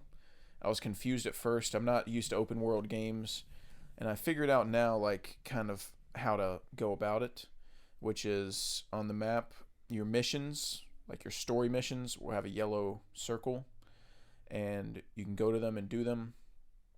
And then sometimes all the yellow circles will be gone, and there's nothing on your mini-map, and that's where I would normally get confused and say, what am I supposed to do if there's no story missions? But that means you're supposed to sleep. That means you're supposed to go back to your camp and sleep. Yeah. And then you wake up the next day and all the missions are back. Yeah. So I have a better grasp on things now, and I still hate the autosave. It doesn't work. It never saves exactly where I need it. Like, there was the last time I was in the middle of a mission, and it was when I was herding the sheep. Were you there when I was doing that? Yeah. Hang on, you got to the mission, and you went, what the fuck? What am I, a goddamn farmer now? Am I a goddamn shepherd? Yeah. Yeah. I was like halfway through it, but I had to get off, and it wouldn't let me manual save. What do you know? It never does. And so I asked Carl, I was like, so if I just like back out, it's going to save this? He was like, yeah, it's autosave. It should. and I was like, okay. And then I got back on later and had to restart the whole sheep mission. Yeah. I thought you had completed that mission. That was my bad. No. I thought you had like completed and then that was it. And I was like, yeah, if you finish the mission, it's gonna start you up right after you finish the But mission. like, why can't you save it in the middle of a mission? Like, that shit's so stupid. I don't know. It's kind of weird. It's a weird, like, I guess, like, autosave is in theory good because then the player doesn't have to rely on, like, them saving, but I'd rather do that. yeah. What, are you an idiot? Do you not know how to press save? I guess it's like, Dude, when I played The Last of Us, you save the game and back out, and you when you get back on, you are in the exact same spot. yeah. You haven't moved an inch. I think the idea That's how it is- should be. Yeah, I think the idea is for people that, like, maybe play the game for a while and then stop playing for a bit and they get back to it. And if you would booted back up the game like a month later and you were right in wouldn't the care. middle of sheep, Yeah. You Like- wouldn't really notice, like, oh, I've already done this. yeah, you Be, would like, have close a enough. better starting point, like, towards the beginning of the sheep Yeah. to know what's going on. But give you the option. Like, when you start up the game for the first time, say, would you like to autosave or would you like to manual save? Yeah. I'd prefer to manual save. Blow me. I don't fucking like autosave, especially when it doesn't work. When it doesn't actually autosave. It's minus 10 minutes autosave. Yeah. Oh, yeah, we'll save it 10 minutes ago where you were. All that shit you did for the last 10 minutes doesn't matter. You're going to lose that progress. The problem with Red Dead is that there's like, it's pretty rewarding to go out of your way to do the, like, some of the extra stuff. Like when Patooey. you well, there's like times when you have like dialogue options with people at your camp and you can talk to people with your camp and like you get a deeper look, not the far outside missions like legendary animals, but like people involving your camp and like knowing deeper like into their characters and like who they are and this like band of misfits that you're shacked up with. That I think makes the story more impactful. But yeah, there's like a mission where this guy like builds a robot and it escapes or something like that, if I remember right. Builds a robot. Yeah, dude, he builds a robot. That doesn't seem right. Yeah, dude, I'm pretty sure that's in the game. He builds a robot and then they're like, you go back to his They don't like, even have sliced bread yet. How do they dude, have you go back to fucking robot? You go back to this like guy's lab and like there's blood everywhere and the robot's gone. And then you can bizarre. actually go find the robot and he's like sitting on a mountain like all alone and sad.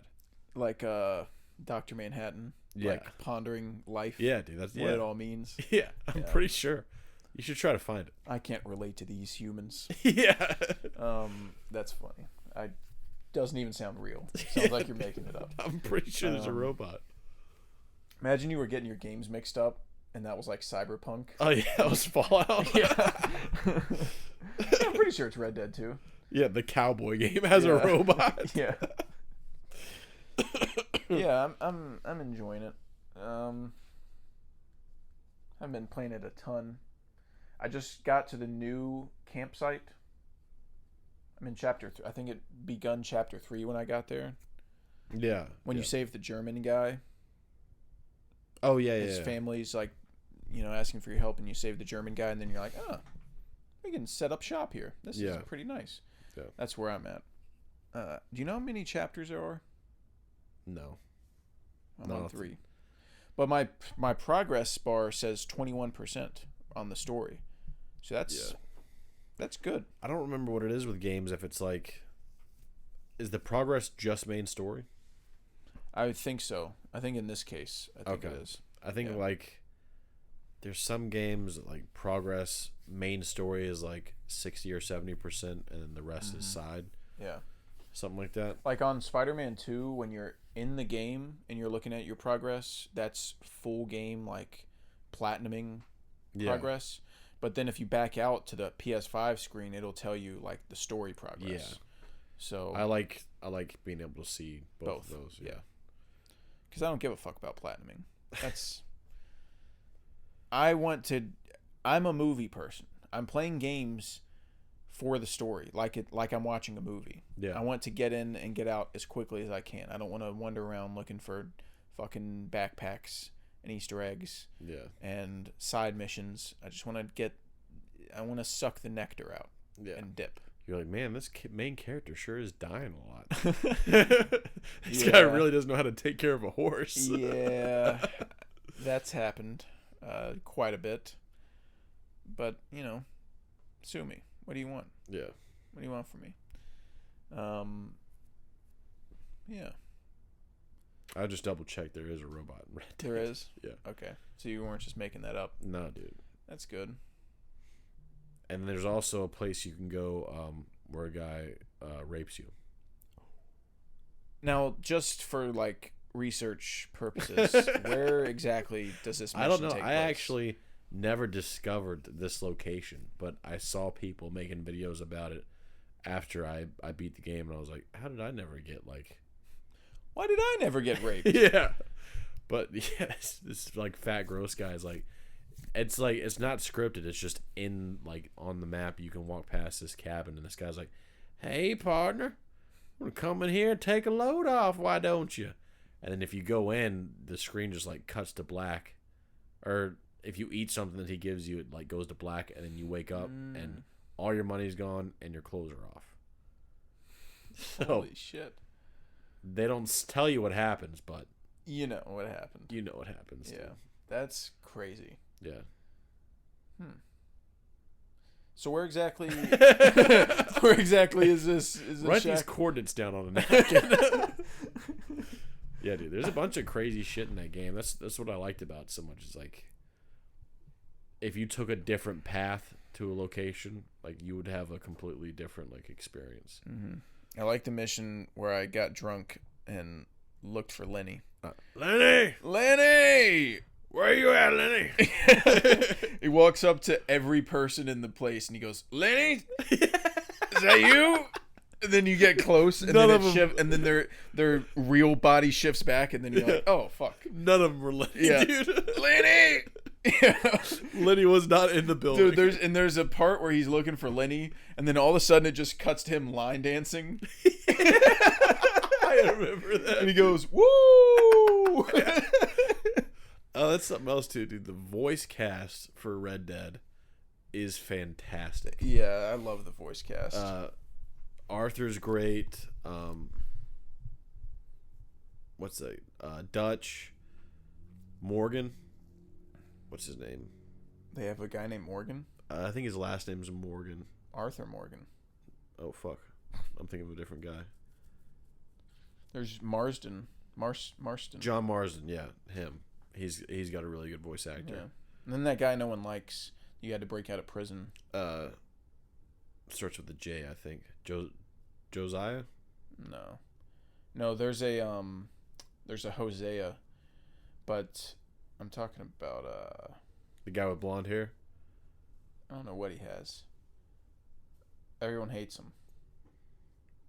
Is it Lenny? No, that's not Lenny. Lenny's a black guy. Oh yeah. Lenny's cool as fuck. Yeah, the guys love Lenny. Yeah, all the homies love Lenny. Woo! Yeah, but I do remember the guy you're talking about that you break out of prison. Yeah. But yeah, everyone there really does a good job. Yeah, it's a pretty awesome game. Heard many people say it's the best story in any game ever.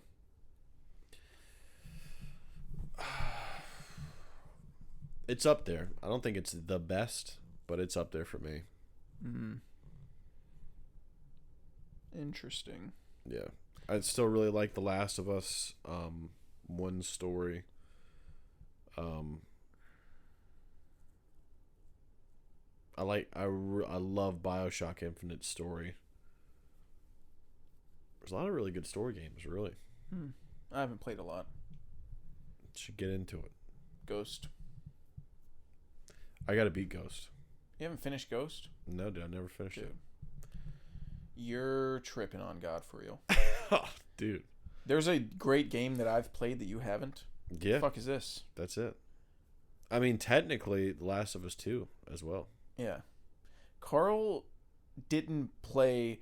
He loved The Last of Us and didn't play The Last of Us 2 when it came out. Yeah. You You gotta watched a understand, though, walkthrough. like, obviously, You're part of the problem. at the time that it came out, like, I didn't want to just buy a game. Yeah, you did. I was worried about. Like I wanted to buy things that were like for sure like I'm gonna like this game. But it was a sequel to one of your favorite games. I know. But So you let the Fallout's one of my favorite series. I didn't buy Fallout 76 because it had a very sketchy launch. Had a lot of controversies behind it. I didn't buy it, and I was right for that. I love Skyrim, and I didn't buy Elder Scrolls Online because there was some weird stuff going on about it. Now you're talking gibberish. So The Last of Us was great. I had played it late. Like I didn't get Last of Us initially. Like a guy told me to play it, and I played it once I got a PlayStation.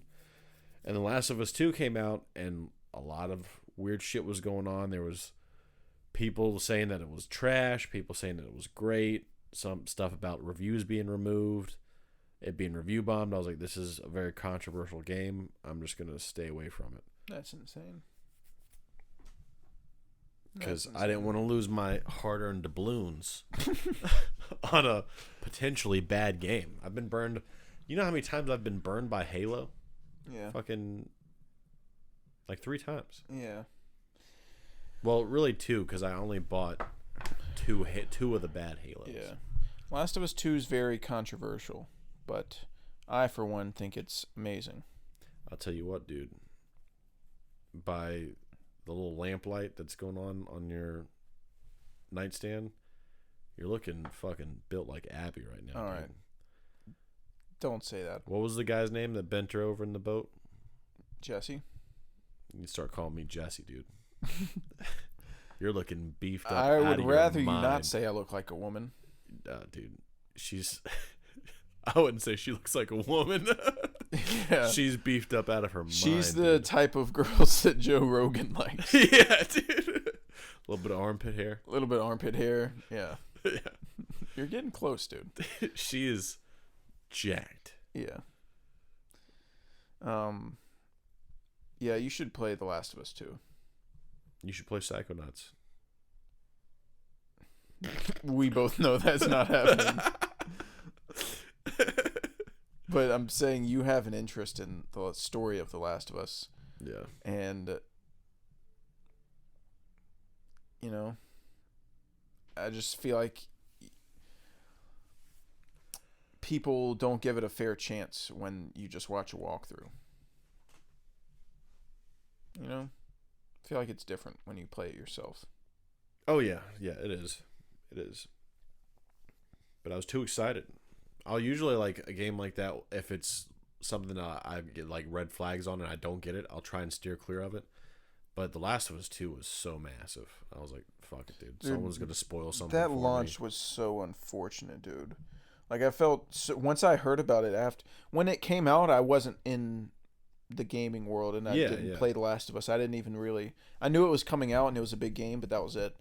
But once I learned about, like, after the fact, once I played it, like, what happened at the launch, it made me so sad. Yeah. Because Neil Druckmann, the creator, like, took a huge risk with a lot of the choices he made in the game, and kept it a secret for years. I mean, they worked on that game for like 7 years and made a beautiful game, kept it all a secret, had great trailers that got everyone excited, that kept everything a secret, and then a month before release, some fuckheads leaked everything, and no one knew the context. They just saw one thing that happened, and they didn't know the context of it. So then there were a bunch of people review bombing it and not buying it because of something that happens. Dude, it's like, that's so fucking unfair to this guy that like took a huge risk and wanted you to play his whole game to get the context of everything, and most people who did loved it. Yeah. And he didn't just give you... They could have easily made The Last of Us 2 and just given you more Joel and Ellie adventures, hip hip hooray, happily ever after, and would have made a ton of money, and people would have been probably decently happy with it and said like, oh yeah, it was fun. Like, yeah. It's not the first. They would have, of course, said, well, it's not the first one, but it's all right. Yeah. And he said, fuck all that. Like, I'm doing something different, and I'm taking a risk, and it just sucks that like it leaked, Yeah. Like such a big Dude, element of it leaked. That happens all the time. Like GTA 6, almost like the entire game got leaked. Like hackers hacked them and like they're like, we're gonna leak this information unless you pay us money, and they're like, fuck you. So but they from leaked what the I saw, game. they just leaked like a little bit of gameplay, not like the story of the game. I don't know to what extent I tried to avoid it, but I heard that a good amount got leaked, and people were like talking about how shitty it looked, but they were like, they're leaking information on the game they're actively working on. Yeah, it's like this is that's insane to done. say a game looks bad from leaks. Yeah, something that's not supposed to be released. Yeah, they're fucking leaks. Like yeah. That'd be like if I poured the foundation of your house and you were like, man, what the fuck? Man, this place looks like shit. Yeah. That's still the outside out here. I'm not fucking done, idiot. Get the fuck out of here. Yeah. Oh, I'd be so mad. Oh, and people leaked Wolverine gameplay. That was another one, yeah. Yeah. It might have been Wolverine that got actual, like, no, I think it was GTA that got, like, ransomed almost. I saw, like, a really short clip of the Wolverine gameplay. And it's like very, very like in production. Yeah. Like no finishing touches on anything. There's no full textures polygons, on anything. Dude. Like it's in the very early stages of being made, and it's like that's fucking leakers, dude. Like, yeah, and then it's like, what do you even get out of leaking that early on? Threatening for blackmailing them, saying like, pay me or I'll leak this. Yeah, what are you going to leak? I'm actively working on the game everyone knows I'm working on? It's fucking skinless Wolverine. Oh, you're saying like they have no leverage. Yeah, at that stage of the game. Like if you're Insomniac, you're like, leak it. I don't dude, care. it's a Get more people talking about it. hand-drawn doodle of Wolverine fucking animated. Yeah, okay. Fuck yeah, that's dude. a good point. Like the game's already announced, so people know you're making a Wolverine game. You already have a teaser trailer. Yeah. It's like big whoop. People will see that the Wolverine game we're making is a game that we're working on. They're gonna see that we're working on the game that we're working on. Yeah. So like, but if I guess it would be unfortunate if they got their hands on like a cut scene at the end of the game that. Yeah, if you could like leak the story or something, I could see that. But like, no one ever has that. I have a video of you at work, and it's like, okay. Yeah. What do you want me to do? What do you want me to shoot a rocket out of my pants? Like that's crazy. Yeah. Yeah, I don't. Yeah, leakers. You know.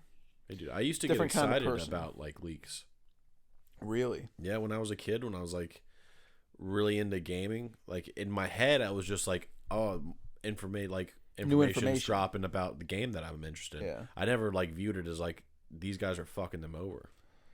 Yeah, I will say like very anti-leaks, but I don't even know if these are considered like leaks, but when the Batman was being made, there were Twitter pages that just posted anything the Batman related.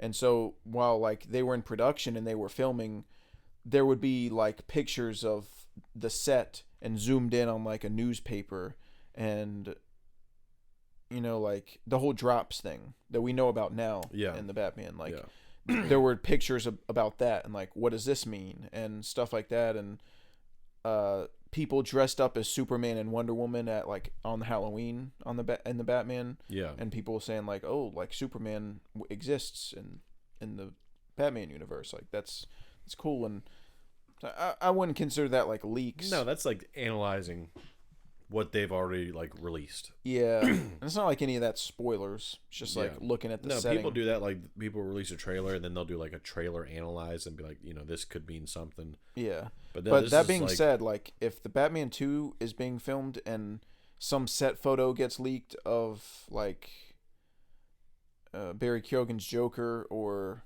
someone playing Scarecrow or Hush, I'm looking at that shit. Like I'm not kidding. I'm looking at any information there is on it. Didn't they? A buddy of mine, and again, this is a completely unreliable source. I don't know where he's getting this information from, but he said that they had confirmed the villains for Batman 2. No. There was a report like 2 weeks ago that like Hush, Clayface, Scarecrow, and Professor Pig were all in the Batman 2, and then James Gunn commented and said it was all made up.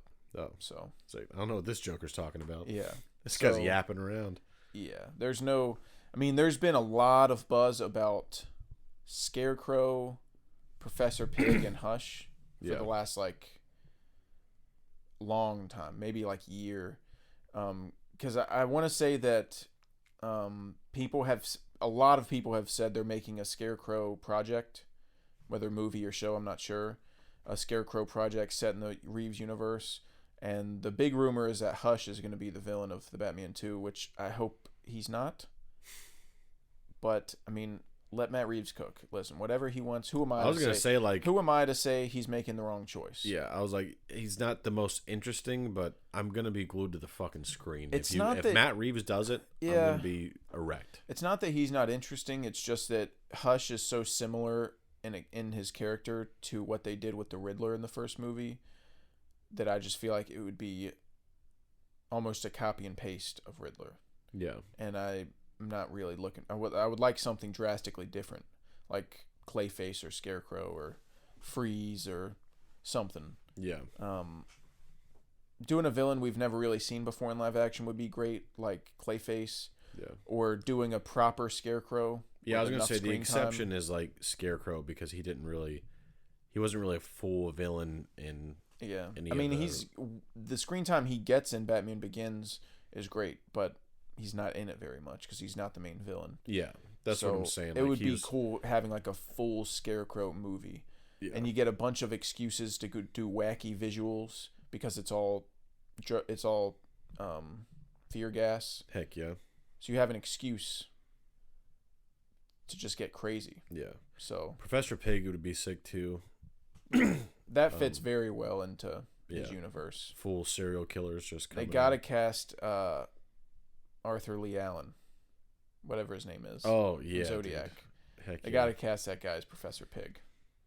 That's something else that I just started thinking about, dude. Batman is fighting full bore serial killers. Yeah. I just know I was like, who else is fucking doing that? No one. I guess the Punisher, Nah. but I don't think he kills like actual. I mean, he would kill a serial killer, but I can't think of one that he's killed. Mm-hmm. But like, Oh, speaking of Punisher, we watched episode 1, sort of Echo. oh yeah, We saw the trailer to Echo, and we were like, wow, that was a great trailer. Like, I'm excited to watch that. And then the reviews were horrible.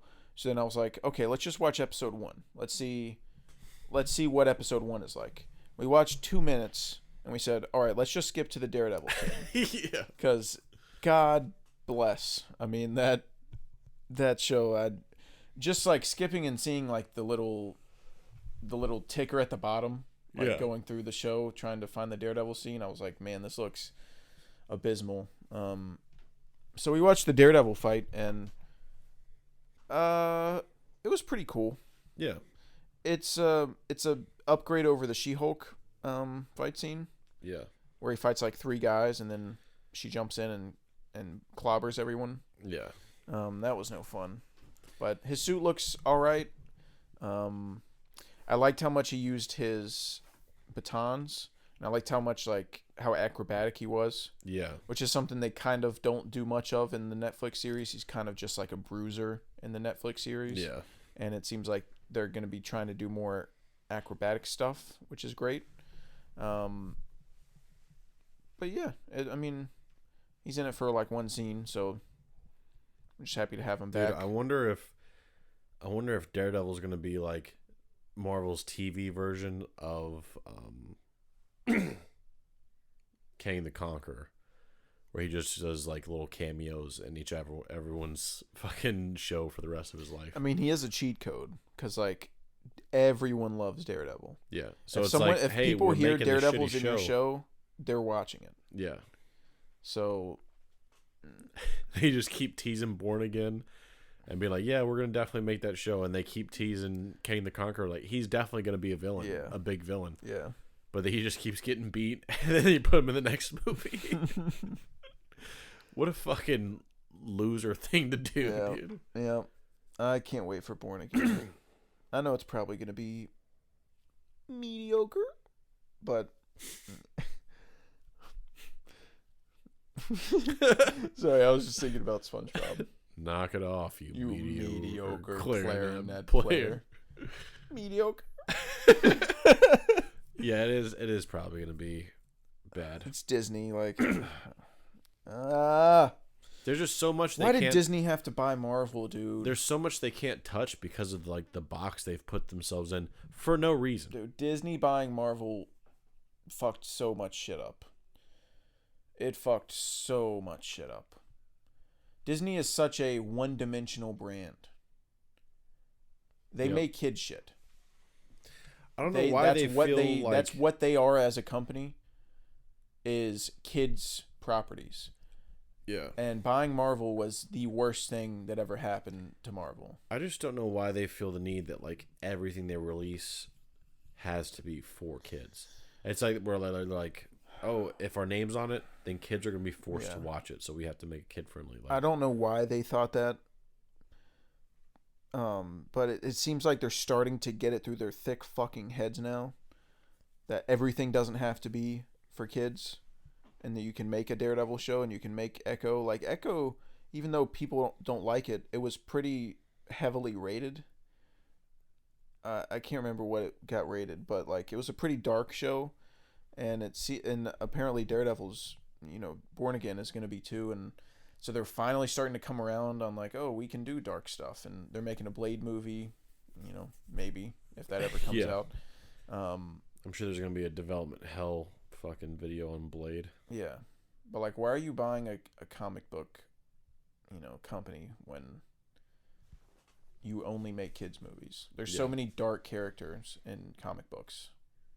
Yeah, you'd be using like a portion of the total characters that like you own. Mm-hmm. So like, just don't do it. Yep. Marvel's glory days were before Disney owned them. They could just do whatever they wanted. Yep. But hey, that's a different conversation. I think we've yapped enough. Oh yeah. I got some cookies to eat. Oh. You gonna have any cookies left over, perhaps? You got a quesadilla.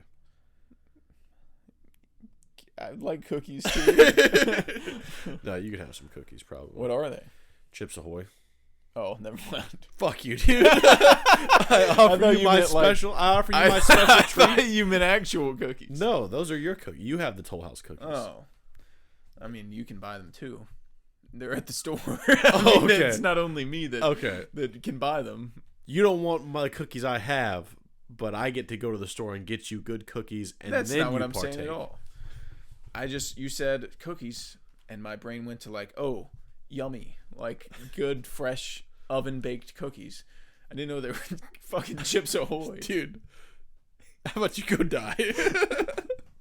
I'm sick of your shit. Oh, why do you buy Chips Ahoy? I like Chips Ahoy.